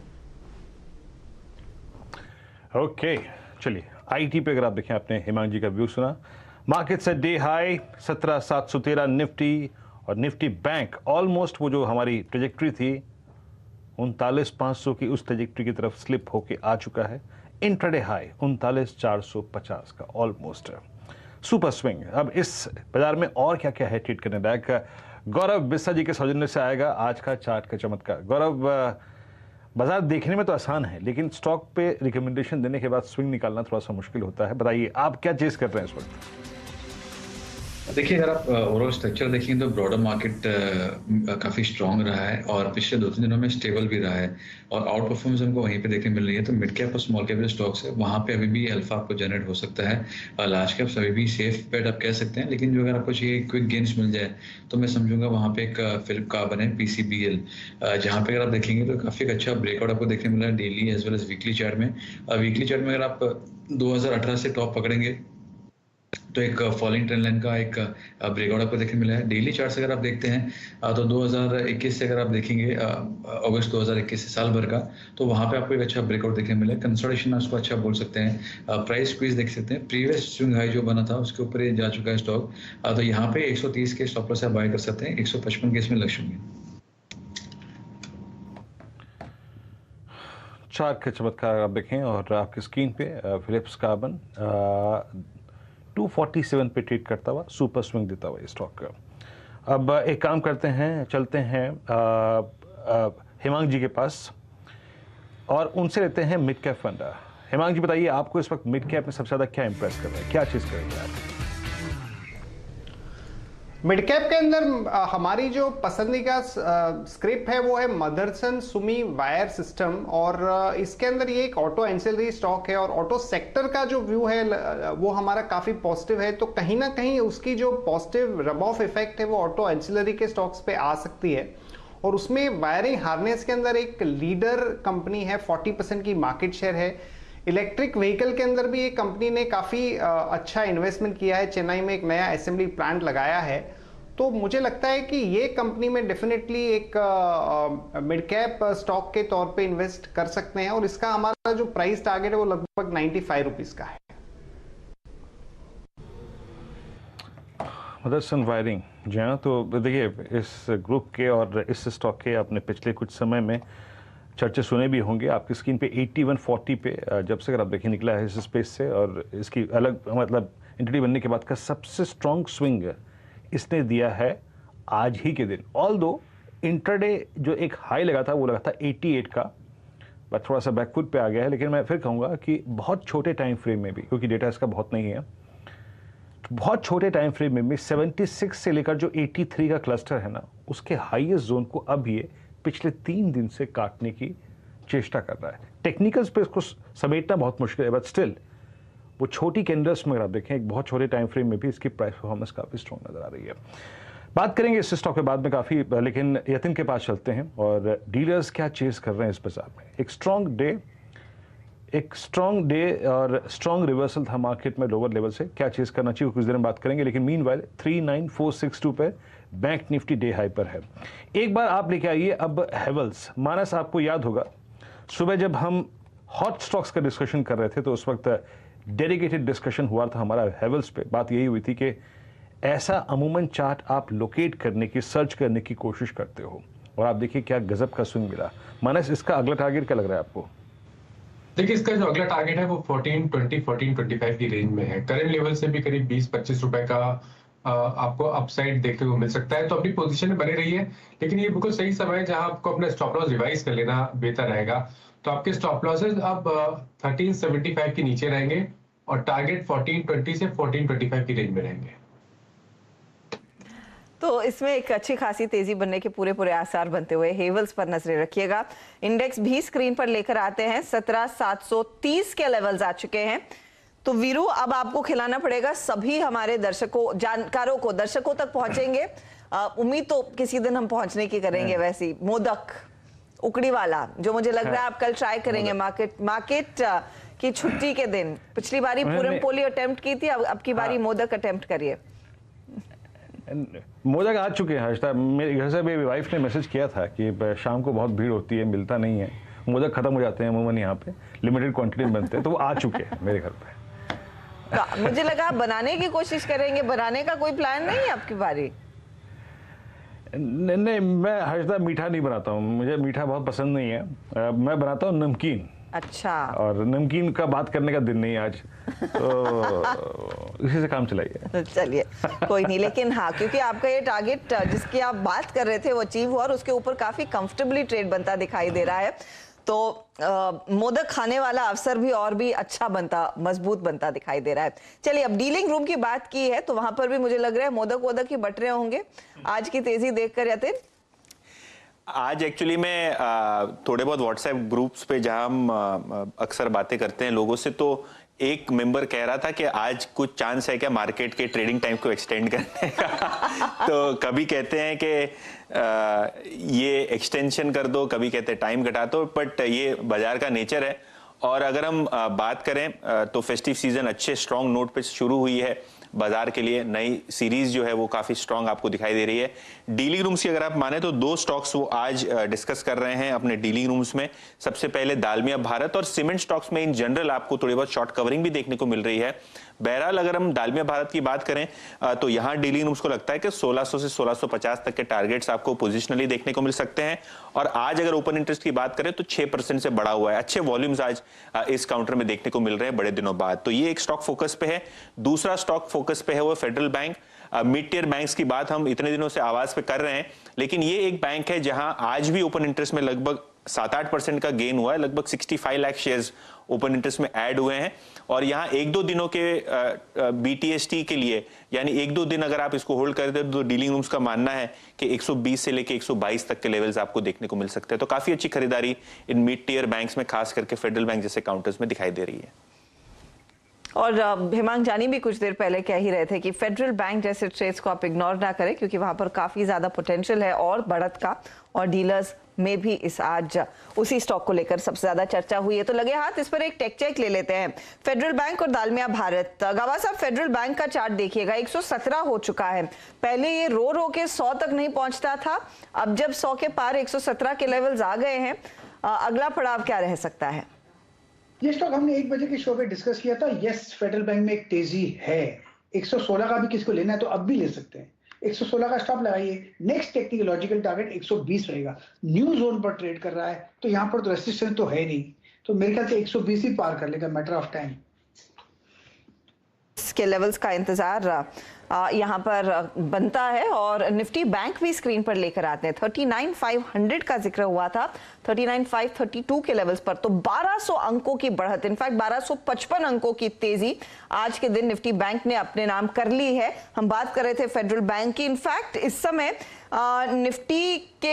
निफ्टी बैंक के जो टॉप ट्रेडेड काउंटर्स होते हैं उन पर नजर डालेंगे तो इसमें आपको HDFC, ICICI, कोटक, SBI दिखेंगे। लेकिन अगर आप पूरी निफ्टी 50 की स्क्रीन खोलेंगे तो आपको दिखाई देगा, एक तो ये दिग्गज बैंक भागे हैं, लेकिन साथ ही बॉब, फेडरल बैंक, सरकारी बैंकों में जोश देखने को मिला है। कैनरा बैंक जैसे ट्रेड्स में हमने देखा है जोश बनता हुआ दिखाई दिया है। तो ये पूरे काउंटर्स है जहां पर काफी पोटेंशियल देखा गया है। इन PSU बैंकों में हेमांग आपकी कोई खास पसंद है? PSU बैंकों में हमें बैंक ऑफ बड़ौदा और कैनरा बैंक, ये दोनों पसंद है और इसके जो नतीजे थे वो भी काफी पॉजिटिव थे। और हमें लगता है कि जो इंटरेस्ट रेट्स जो इंडिया की अगर हम बात करें तो बहुत ज़्यादा मुझे नहीं लगता कि बड़ा नेगेटिव सरप्राइज की उम्मीद है। तो जो ट्रेजरी जो लॉसेस की लोगों के मन में एक रिस्क था वो भी मुझे लगता है कि काफ़ी हद तक कम हो चुका है। तो डेफिनेटली कैनरा बैंक और बैंक ऑफ बड़ौदा ये PSU बैंक में हमें लगता है कि एक बहुत अच्छा अपसाइड दे सकते हैं।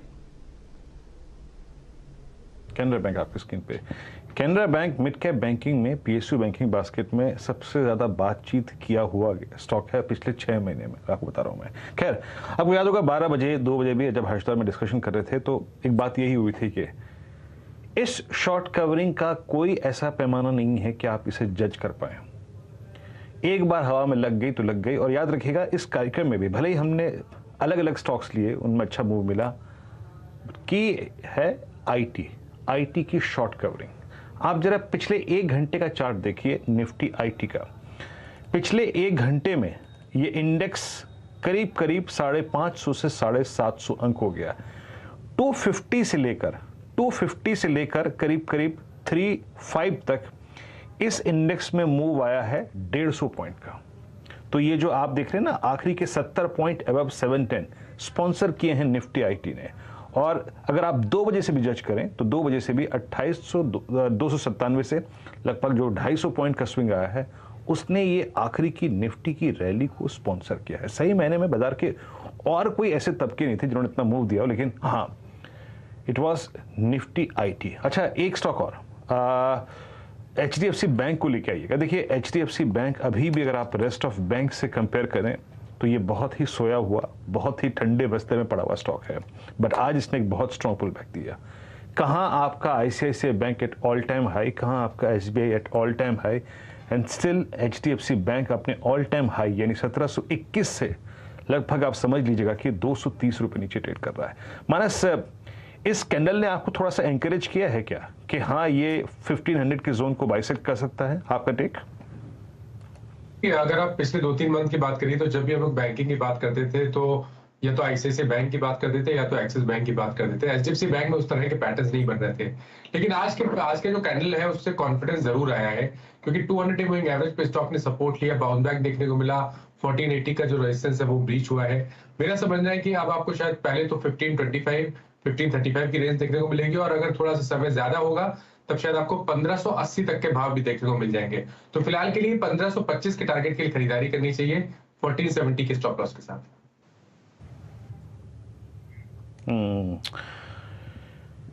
चलिए, तो HDFC बैंक आपकी स्क्रीन पे करीब 1418 और वो स्टॉक जिसने सबसे आप देखिए आखिरी में पार्टिसिपेट किया है। अच्छा हिमांग जी, पॉसिबली आपसे आखिरी प्रश्न, आज हमने HUL से काफ़ी अच्छा खासा एक्शन देखा, ITC से हम काफ़ी अच्छा खासा एक्शन देख रहे हैं। याद रखिएगा, अच्छा बातों बातों में एक बात तो हम भूल ही गए, ITC का चार्ट लेके आइएगा एट 32070। ITC का जो एक सेकेंड वीकली मंथली में कन्वर्ट करूं, ऑल टाइम हाई क्लस्टर जो है इंट्राडे बेसिस पे वो है करीब 367 का, क्लोजिंग बेसिस पे ऑल टाइम हाई इसका लो है 345 का, यानी ITC अपने करियर हाई से अब मात्र 20 रुपए दूर रह गया है। हिमांग जी, आप एग्जैक्टली हिमांग जी क्या चीज करेंगे FMCG बास्केट में, and your take on ITC specially? Definitely ITC में हमारा जो व्यू है, हमने पिछले 3 महीने में पॉजिटिव किया है और हमें लगता है कि जिस तरह का जो बाकी के जो बिजनेसेस हैं, सिगरेट में तो एक डेफिनेटली स्टेबल ग्रोथ देखने को मिल ही रहा है, पर जो बाकी के उसका पेपर का बिजनेस हो या होटल का बिजनेस हो और जो एग्री रिलेटेड जो बिजनेस है उसमें एक बहुत बड़ा ट्रैक्शन देखने को मिला है। और इतने टाइम से जो एक उसका जो वैल्यूएशन डिस्काउंट पे चल रहा था, वहां पे कहीं ना कहीं लोगों को लग रहा है कि ये एक बड़ा गैप है जो टॉप के FMCG कंपनीज और ITC में, तो वो गैप फिल होने जा रहा है। और हमें लगता है कि ये जो री रेटिंग की जो प्रोसेस है वो और शायद 6 से 12 महीना चल सकती है। तो डेफिनेटली पॉजिटिव व्यू है ITC के अंदर और रिस्क रिवॉर्ड के पॉइंट ऑफ व्यू से बहुत ही अट्रैक्टिव है इवन एट दिस प्राइस। और दूसरे अगर स्टॉक्स की बात करें FMCG में, तो डेफिनेटली हमें लीवर पसंद है, HUL और मैरिको। ये दोनों कंपनीज में हमें लगता है कि जो वॉल्यूम ग्रोथ है वो काफ़ी अच्छी है, और अगर मॉनसून अच्छा रहा, रूरल साइड से भी अगर एक पॉजिटिव हमें डेटा पॉइंट्स मिलते हैं, तो ये दोनों कंपनी को इसका एक बड़ा फायदा मिल सकता है। HUL को रूरल साइड का, और मैरिको का जो है वो 2 टायर टाउन्स में उसकी प्रेजेंस ज़्यादा है, रूरल साइड पे नहीं है, पर उसकी प्रोडक्ट कैटेगरी में वॉल्यूम का ट्रैक्शन काफ़ी बढ़िया देखने को मिल रहा है। FMCG कंपनियों में पूरा जोश, और होपफुली इस बारी बिक्री के आंकड़े और बेहतर होते हुए दिखाई देंगे ग्रामीण इलाकों में जब से ये फेस्टिव सीजन किक ऑफ होगा। हिमांग, बहुत बहुत शुक्रिया हमारे लिए समय निकालने के लिए, धन्यवाद। Thank you. चलिए अब वापस मार्केट के एक्शन पर, और देखिएगा 17,764 के लेवल्स पर निफ्टी 50 पहुंच चुका है, तेजी बढ़ती हुई हर टिक के साथ, और 1300 पॉइंट की तरफ तेजी दिखा सकता है निफ्टी बैंक। फिलहाल हम 39,542 के लेवल्स पर आ गए हैं। एक बार डाउ फ्यूचर्स की झलक देख लेते हैं। जब हमने कार्यक्रम की शुरुआत की थी तब करीब 180 अंकों की बढ़त देखने को मिल रही थी, अब 213 पॉइंट ऊपर है, 138 पॉइंट ऊपर नैस्डैक फ्यूचर्स भी ट्रेड कर रहा है, तो मजबूती यहां पर बनती दिखाई दे रही है। और जोश में दरअसल आज यूरोपीय बाजार भी देखने को मिला है, चाहे आप जर्मनी का मार्केट देखें या फिर फ्रांस के बाजार देखें, वहां पर भी तेजी ही बनी है। तो ग्लोबल सेटअप मजबूत और फिर भारत में तेजी टिकने के पूरे कारण बनते दिखाई दे रहे हैं। एक फटाफट राय मैं आपसे लेना चाहूंगी नीलेश, बजाज फाइनेंस पर। कुछ देर पहले बजाज फिनसर्व की बात कर रहे थे कि सितंबर 14 तो रिकॉर्ड डेट तय हो रही है बोनस और स्प्लिट के लिए, लेकिन फाइनेंस का स्टॉक देखिए आखिरी आधे घंटे में यहाँ पर जोश आता हुआ 7,308। चार्ट पर क्या इशारा है इसका? में काफी अच्छा मूव है और बजाज फाइनेंस डेफिनेटली काफी बेहतरीन चार्ट पैटर्न यहाँ पे निकल के आ रहा है। कुछ दिनों पहले हमने यहाँ पे एक मेजर फॉलिंग ट्रेंड लाइन का ब्रेकआउट देखने को मिला था और उसी ट्रेंड लाइन को फिर से रिटेस्ट करता हुआ काउंटर फिर से ट्रेंड दिखा रहा है और जो मोमेंटम है वो डेफिनेटली यहाँ से एक्सटेंड होता हुआ नजर आ सकता है। 7600 तक के इमीडिएट लेवल्स हमें यहाँ पे देखने को मिल सकते हैं। सो अनदर 300 पॉइंट यहाँ पे क्विक मूव हम जिसे कहते हैं वो देखने को मिल सकता है। और निचले स्तरों पर देखें तो बेस फॉर्मेशन जो है वो कहीं ना कहीं 6900 से 7000 के जोन में आता हुआ नजर आ रहा है। तो जिनके पास एग्जिस्टिंग लॉन्ग है उन्हें तो होल्ड करके चलना चाहिए और फ्रेश खरीदारी अगर करनी है तो थोड़ी सी गिरावट का इंतजार करना होगा। पर पर थोड़ा सा खरीदने का माहौल बनता हुआ दिखाई देगा, लेकिन हाँ एक तगड़ा मोमेंटम स्टॉक में बनता दिखाई दिया है। वैसे लगे हाथ SBI लाइफ भी लेकर आइएगा स्क्रीन पर, क्योंकि वहां पर भी इस घंटे तेजी की पोजीशंस जुड़ती हुई दिखाई दे रही हैं। तो एक के बाद एक आपको कई ऐसे दिग्गज दिखाई देंगे जो इस रैली का हिस्सा बन रहे हैं और इक्वल पार्टिसिपेशन करने की कोशिश यहाँ पर बनती दिखाई दे रही है।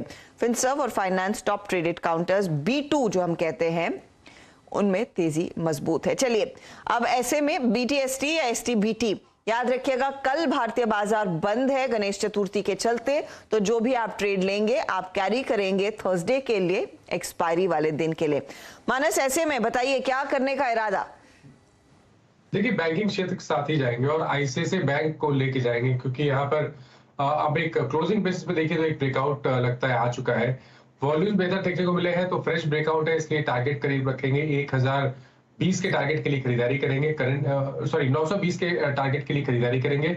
करंट लेवल्स खरीदारी करिए और 874 का स्टॉप लॉस लगाइए। 74 का स्टॉप लॉस। और देखिए काउंटर तेजी की तरफ बढ़ रहा है। स्वाति भी इसका जिक्र कर रही थी, उनको तो लग रहा है आगे 1000 के लेवल्स आएंगे, लेकिन आप गुरुवार के लिए अभी कैरी कर लीजिए, फटाफट लिए काउंटर तेजी की तरफ इशारा है ICICI बैंक का। गाबा साहब आपका पिक? मेरा पिक रहेगा रिलायंस इंडस्ट्रीज लिमिटेड। 2620 का स्टॉप लगाना चाहिए। पॉसिबल है कि 2660 2680 देखने को मिल सकते हैं BTST के लिए। अब आप डिस्क्लोजर दे दीजिए। डिस्क्लोजर तो देना ही पड़ेगा अनडाउटेडली। डिस्क्लोजर यही है कि नेटवर्क 18 और TV 18 का स्वामित्व प्रबंधन रिलायंस इंडस्ट्रीज के हाथ में और CNBC आवाज नेटवर्क 18 का हिस्सा है। तो अगर आप कोई ट्रेड ले रहे हैं आप एक इंडिपेंडेंट एडवाइजर से भी बात कर ले। 2660 का कॉल वैसे गाबा साहब का है। कल के AGM के अनाउंसमेंट्स के बाद आज 1.5% ऊपर है ट्रेड।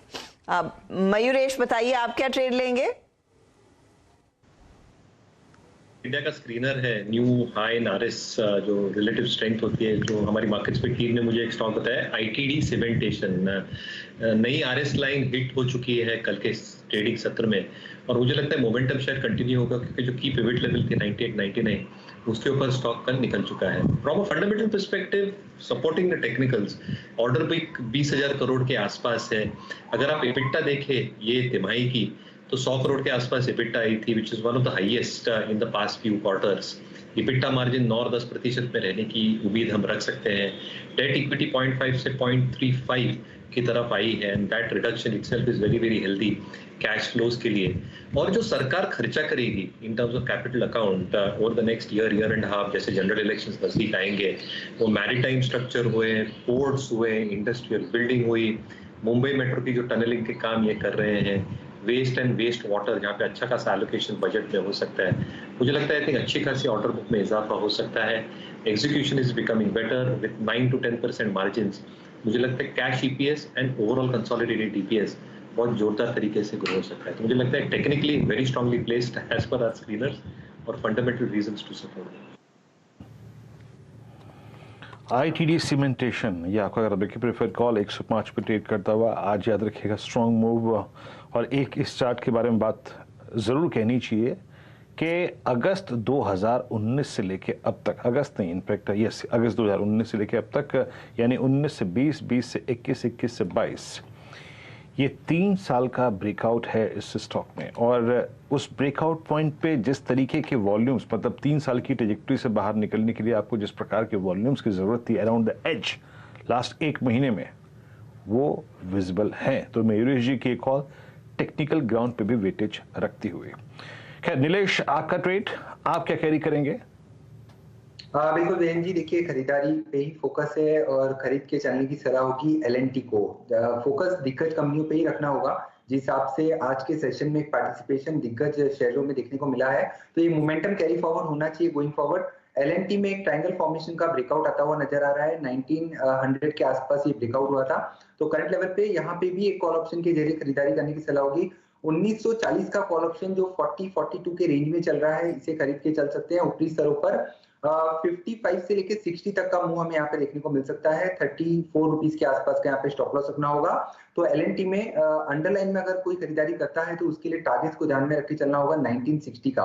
तो 1960 के टारगेट्स होंगे और 1900 के नीचे अगर क्लोज देता है तो वहां पे लॉन्ग पोजीशन से एग्जिट करने की सलाह होगी। फिलहाल आपके लिए सलाह 1940 का कॉल लेकर चले। ये एक ट्रेड इस समय जो साफ दिख रहा है LNT पर। अच्छा, कुछ देर पहले आपको याद होगा हमने बात की थी एशियन पेंट की, और वो स्टॉक दरअसल इस समय भी आउट परफॉर्मर ही है। अच्छी तेजी का मूव इसमें आया है आज। लेकिन साथ ही कच्चा तेल देखिएगा, कच्चे तेल में जो $104 तक के लेवल्स देखने को मिले थे ब्रेंट में, वो कूल ऑफ करते हुए अब 102 का स्तर आ गया है।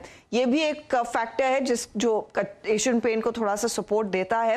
लेकिन 100 के ऊपर कच्चे तेल का रहना, क्या अप्रोच क्या रहेगी आप मयूर? सिर्फ ट्रेड लेंगे मयूरेश इसमें, या फिर आपको लग रहा है ये अब सऊदी अरेबिया अगर प्रोडक्शन कट करता है तो फिर शायद अलग ही चाल हो जाएगी? अप्रोच क्या होनी चाहिए पेंट स्टॉक्स में? नहीं, absolutely I think global macros और ओपेक और नॉन ओपेक की कैसे आई थिंक एक डिसीजन मेकिंग प्रोसेस रहती है, इस पर काफी कुछ निर्भर करेगा। But I think that entire hovering जो हो रहा है ब्रेंट का बिटवीन 90 110 एक जगह ब्रॉड रेंज पकड़ के बैठे हम, तो शायद वो मैक्रोज पर डिपेंड हो कि अगले 1-2 महीनों में जैसे विंटर अप्रोच होगा, मैं बता रहा था विंटर यूरोप में, उसमें कैसे दिक्कतें या अड़कलें आती है। तो कहीं ना कहीं आई थिंक अगर डिमांड थोड़ा स्टाइफल हो जाता है तो ब्रेंट, मुझे नहीं लगता आई थिंक एक अपसाइड इसमें कुछ बाकी रहती है।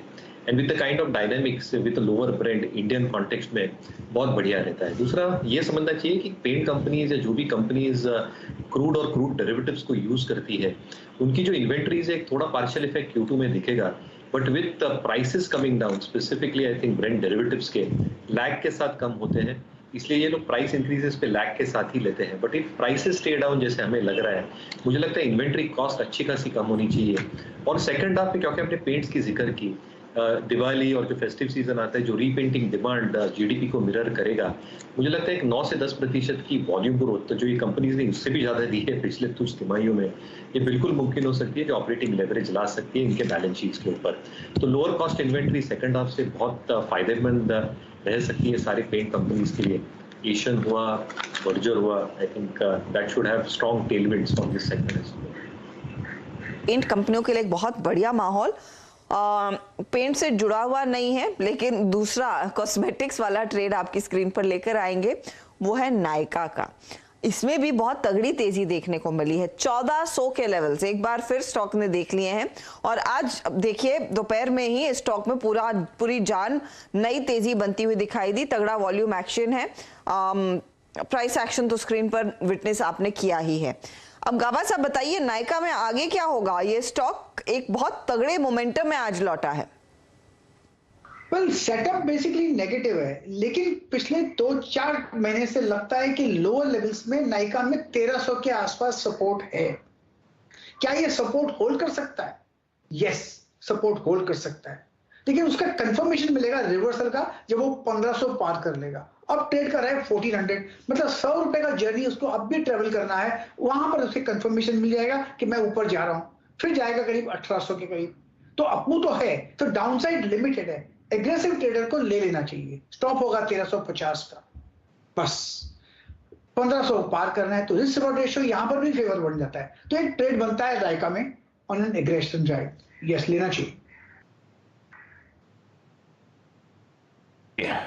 याद रखिएगा 15:22, अब मात्र 8 मिनट बाकी हैं। अब आते हैं यक्ष प्रश्न पे कि पोजीशंस को कैरी करें या ना करें। देखिए, आज की ओपनिंग हुई थी करीब 17,410 से, 410 से 510, 510 से 610, 610 से 710, 710 से 770, यानी टेक्निकली स्पीकिंग आपको करीब 360 पॉइंट का इंट्राडे स्विंग मिला है। अगर आप एक रीजनेबल पॉइंट पे एंटर करे थे 20 डेमा के ऊपर, एक दिन में इतना प्रॉफिट इंडेक्स ट्रेडर के लिए काफी होता है। अगर आपने प्रॉफिट बुक कर लिया, दैट्स गुड। डाउ फ्यूचर्स जरा एक बार देखते हैं, और डायरेक्टर साहब उसके बाद रेडी रखिएगा कि जो हमारे वो ऑप्शंस डेटा हैं वो क्या कह रहे हैं। देखिए, डाउ जो वो 6 स्ट्राइक्स रेडी रखिएगा, ठीक है। डाउ जोन्स फ्यूचर्स जो हैं वो अब ट्रेड कर रहे हैं, आप समझ लीजिएगा कि करीब 237 अंकों पर। पहली चीज एक ध्यान में रखिएगा, आपने आज इंट्राडे बहुत बड़ा गेन ले लिया। बहुत हद तक आपने डाउ जोन्स फ्यूचर्स के इस गेन को इस प्राइस में रिस्टोर भी कर लिया है, मौजूद भी कर लिया है, उसको फैक्टर इन भी कर लिया है। यूएस मार्केट बहुत ओवरसोल्ड ट्रैजेक्टरी में है, बहुत शॉर्ट टर्म पर्सपेक्टिव से, तो वहां पे एक पुल बैक आ सकता है। लेकिन हमारा ऑप्शन डेटा क्या कहता है? दूसरी बात आपको जहन में रखनी है कि जब हम खुलेंगे गुरुवार को तो वो होगा वीकली कॉन्ट्रैक्ट की एक्सपायरी का दिन। आइए लेके आइए स्ट्राइक्स क्या कर रही हैं स्ट्राइक्स, और स्ट्राइक्स को देखते हुए क्या पोजीशंस को कैरी करना चाहिए। अगर आप देखें पिछले 1 घंटे में 2 से लेकर 3 बजे के बीच में पुट राइटर्स के पास इतना कन्विक्शन आ गया कि पूछिए मत। 14, 44, 56, 42, 17,700 पे 2 बजे शॉर्ट कवरिंग नहीं थी, उस पर शॉर्ट कवरिंग हो गई, कंपलसरी एग्जिट हुआ कॉल राइटर का। और इस आंकड़े के मुताबिक swing towards higher levels looks possible. अगर अंतर्राष्ट्रीय संकेत अच्छे हुए तो हमारे लिए कोई बहुत बड़ा सप्लाई जोन दूर तक नहीं है, लेकिन जो बेस आएगा याद रखिएगा वो बेस अभी भी एज पर दीज स्टैट्स 17,500 यानी यहां से करीब करीब 280 अंक नीचे ही लाई करता है। तो अगर आप 150 पॉइंट का 200 पॉइंट का रिस्क ले सकते हैं, 150 पॉइंट का, मोर स्पेशली 150 पॉइंट का टुवर्ड्स 17,610 तो कैरी करिए, अदरवाइज कोई जरूरत नहीं कैरी करने के लिए। अगर आप डीप पॉकेट्स हैं तो डेफिनेटली कैरी कर सकते हैं, बट थोड़ी सी पोर्शन कैरी करिएगा। बहुत हैवी जाके अगर आप देखें इस वीक इस वेडनेसडे को स्पेंड करना मेरे ख्याल से ठीक नहीं हुआ। Same is the case with Nifty bank. हमारा व्यू था 39,500, 39,600 ऑलरेडी हो गया बुक सब्सटेंशियल, और अगर आपके पास रिस्क है तो थोड़ा बहुत आप कैरी कर सकते हैं, बट मोर और लेस अगर आप देखें तो हमने इस जो एक्सपायरी का बड़ा मूव था वो कैप्चर कर लिया आज। आप देखिए 39,300, 400, 500 पे क्या शॉर्ट कवरिंग हुई, क्या स्ट्रॉन्ग पुट राइटिंग 3900 की स्ट्राइक, 39,000 की स्ट्राइक पर हुई है। अगर आप डीप पॉकेट हैं, 150-200 पॉइंट का निफ्टी पे रिस्क कर सकते हैं तो डेफिनेटली आपको कैरी करना चाहिए, बट थोड़ा सा लाइट। क्लोजिंग की तरफ हम बढ़ते हुए, और आज के टॉप गेनर्स में बजाज फिनसर्व, आई थिंक खबर, और उस 14 सितंबर की डेट ने अपना पूरा कमाल कर दिया। डीएलएफ दूसरे नंबर पे, Godrej properties, real estate space में आप देखें 2 स्टॉक सबसे स्ट्रॉन्ग स्विंग देखे गए, लगभग 5.5% का स्विंग। केमिकल बास्केट में एसआरएफ, रियल एस्टेट स्पेस में अगेन ओबरा रियल्टी। एक फीलिंग ये आ रही है कि आज सबसे दबे जिसे कहते हैं ना कुचले स्टॉक्स थे, आई मीन जो बहुत वीक थे, बहुत शॉर्ट के साथ ट्रैप थे, उन्होंने पुल बैक दिया। आईटी और केमिकल और साथ ही साथ real estate space. India cement super strength, Bajaj finance super strength, IndusInd bank earning इस बार की इतनी अच्छी रही थी कि उसके बाद ये स्टॉक हमेशा हवा में रहा है। बाकी आज का सबसे क्रिटिकल फैक्टर था स्पेशली बिटवीन 2 to 330, वो था आईटी की शॉर्ट कवरिंग। 730 पॉइंट्स, मुझे याद नहीं आता कि इससे पहले इतनी तेजी अगर वाइल्ड स्विंग कभी था तो वो था 3 अगस्त को निफ्टी आईटी में। आज लगभग 730 अंकों का इजाफा। बैंक निफ्टी 1285 अंक ऊपर। और हर्षदा, मेरे ख्याल से अगर मैं लास्ट टाइम देखूं ना, इतनी तेजी अगर बैंक निफ्टी में कभी थी तो वो था 27 जनवरी 2022 के बाद। इतना बड़ा इंट्राडे वाइल्ड स्विंग देखकर बैंक निफ्टी कोलैप्स मतलब क्लोज हो रहा है, और सुपर स्विंग जिसे कहते हैं ना, 1292 पॉइंट्स का। और 1-2 स्टॉक्स और जो कि अच्छा करके गए, उसमें जेएसपीएल मेटल स्पेस से अच्छा था। बाकी अगर आप देखें आईटी में आज काफी अच्छी खासी शॉर्ट कवरिंग थी। आज भी जो बैकफुट पे रहे वो था पिरामिड एंटरप्राइजेस, सिंजन फार्मा स्पेस में, बीईएल, बीएचएल, ये 2 स्टॉक्स आज बैकफुट पे रहे। केमिकल स्पेस में टाटा केमिकल, आईजीएल, साथ ही साथ सन टीवी और कोरोमंडल, ये कुछ ऐसे स्टॉक्स जो कि आज बैकफुट पे रहे। लेकिन बेहद शानदार मंगलवार, और इसका अंतिम जो 2 मिनटों का जो ब्यौरा है वो पेश करेंगे हर्षदा। चलते हैं उनके पास वॉल पे। Harshada, over to you. बेहद मंगलवार और बेहद मजबूत नोट पर दरअसल आज बाजार टिकता हुआ दिखाई दे रहा है। वीरू, याद होगा 17,400 तक का निचला स्तर आज हमने देखा था सुबह में, और वहां से जैसे जैसे दिन चढ़ा है भारतीय बाजारों ने बस रिकवरी दिखाई है। तो 17,400 का लो और इस समय 17,760 का लेवल क्लोजिंग पर, कम से कम 350 पॉइंट की रिकवरी पर दरअसल ये गेन्स आते हुए दिखाई दे रहे हैं। डे लो से 450 पॉइंट ऊपर आपको निफ्टी दिखाई देगा। कल की तुलना में बहुत स्ट्रॉन्ग तेजी देखने को मिली है, लेकिन आज देखिएगा निफ्टी बैंक ने पूरी तरह कंट्रोल लिया। 39,540 के लेवल्स पर ये इंडेक्स जाकर टिक रहा है। और आप एनबीएफसीज कहें, निजी बैंक कहें, सरकारी बैंक करें, सब में तेजी बनती हुई दिखाई दी है। एक कोहेसिव रैली, एक इंक्लूसिव रैली देखने को मिली है। सेक्टोरली फटाफट आपको दिखा देते हैं। आईटी काउंटर्स में तो तेजी थी, 2.5% का उछाल निफ्टी आईटी इंडेक्स में देखने को मिल रहा है। ऑटो स्टॉक्स बिक्री के आंकड़े कल सुबह से आना शुरू हो जाएंगे। 300 पॉइंट भागा ये इंडेक्स। आज मेटल कंपनियों में 2% की तेजी बनती हुई दिखाई दी। मेटल स्टॉक्स की मैं बात कर रही हूं।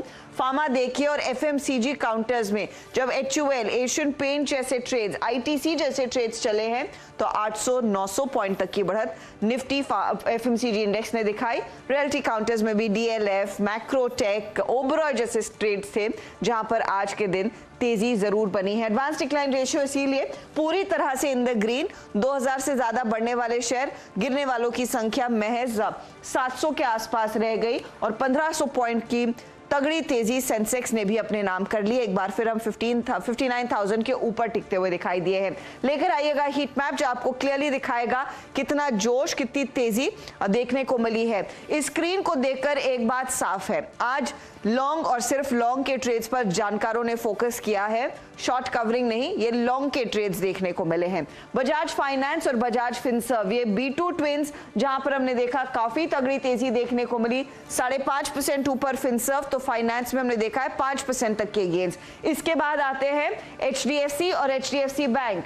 HDFC में हमने देखा जाते जाते 3% की तेजी आई, 3% से ज्यादा की राधा, और 3% ऊपर HDFC बैंक टिका। लेकिन एक्सिस बैंक देखिए, SBI देखिए, आप देखिए कोटक महिंद्रा बैंक, इंडसइंड बैंक के हाल, वहां पर भी हमने देखा बहुत तगड़ी तेजी बनती दिखाई दी। ऑटो कंपनियों में मारुति जैसे स्टॉक्स, टाटा मोटर्स जैसे काउंटर्स में तेजी का सिलसिला मजबूत था। 2.5% ऊपर M&M आज। आइशो मोटर्स में हमने देखा है करीब 3,360 तक के लेवल्स देखने को मिले, 2% तक की तेजी बनती दिखाई दी है। मेटल्स का हम जिक्र कर रहे थे तो JSW स्टील 2.25% ऊपर, तो वहां टाटा स्टील 3.5% ऊपर चला, तो मजबूती रही है। बॉटम ऑफ द पैक में आप देखेंगे टाटा कंज्यूमर 0.5% ऊपर, अदानी पोर्ट, डॉक्टर रेड्डीज, ये काउंटर्स थे जहां पर आधे % तक के गेन्स बनते दिखाई दिए। लेकिन आज का दिन मजबूती के नाम था। टेक्नोलॉजी काउंटर्स में भी आज देखिए क्योंकि लगातार गिरावट देखने को मिल रही थी पिछले कुछ दिनों से, टेक महिंद्रा ने लीडरशिप ली, वो भागा काउंटर 4%, 2.5% की तेजी TCS ने अपने नाम की। तो आज हमने ये भी नोटिस किया HCL टेक जैसे काउंटर्स और आपके इन्फोसिस, विप्रो जैसे काउंटर्स में भी कुल मिलाकर तेजी बनी है। तो आज का दिन मजबूत और 17,749 के लेवल्स पर, इनफैक्ट इसे आप 17,750 ही माने क्योंकि 17,749 90 के लेवल्स आ रहे हैं, तो 17,750 पर निफ्टी जाकर टिका है और 39,520 के लेवल्स पर निफ्टी बैंक टिकता हुआ दिखाई दिया है। आप कह सकते हैं त्योहारी सीजन की शुरुआत जो हुई है वो साफ तौर से देखने को मिल रही है आज भारतीय बाजारों में भी। सीधा सौदा का भी एक जायजा ले लेते हैं। जो आशीष और सुमित के बीच मुकाबला रहा, आज वहां पर किस तरह के ट्रेड्स बनते दिखाई दिए। तो oil India, TD power, ONGC, HOEC, ये वो स्टॉक्स थे तेजी की तरफ जो आशीष ने आपको सुबह सवेरे बताए थे। अगर आप सुमित के ट्रेड्स देखेंगे तो उसमें मुझे याद है TCS का इन्होंने जिक्र किया था। इसके अलावा M&M, Tata communication, ITD cementation और पतंजलि फूड्स जैसे ट्रेड्स जहां पर जमकर खरीदारी हुई है। तो कुल मिलाकर एक बेहद शानदार सत्र और बहुत ही बढ़िया तेजी देखने को मिली है वीरू, काफी दिनों बाद। जी हाँ, बेहद शानदार। अगर आप देखें आज की ट्रेड कैंडल्स निफ्टी और निफ्टी बैंक की, और सबसे कमजोर अगर आप देखें जो बाजार का तबका था निफ्टी IT, उसने भी काफ़ी अच्छी खासी शॉर्ट कवरिंग देखिए। एंड जाते जाते डाउ फ्यूचर्स पर आप फिर देखें तो लगभग 218 अंकों पर। Let's hope for the best. जब हम कल सेलिब्रेशन मोड में हो तो वो सेलिब्रेशन की जो वाइब्रेशन है वॉल स्ट्रीट पर भी सुनाई दे। मुझे और हर्षिता को दीजिए इजाज़त, फिर होगी आपसे मुलाकात गुरुवार को सुबह सुबह हर्षिता की मॉर्निंग कॉल में और फिर मुनाफे की तैयारी में आशीष के साथ। तब तक के लिए नमस्कार और इस पर्व की आप सभी को एक बार फिर से CNBC आवास परिवार की तरफ से शुभकामनाएं। नमस्कार।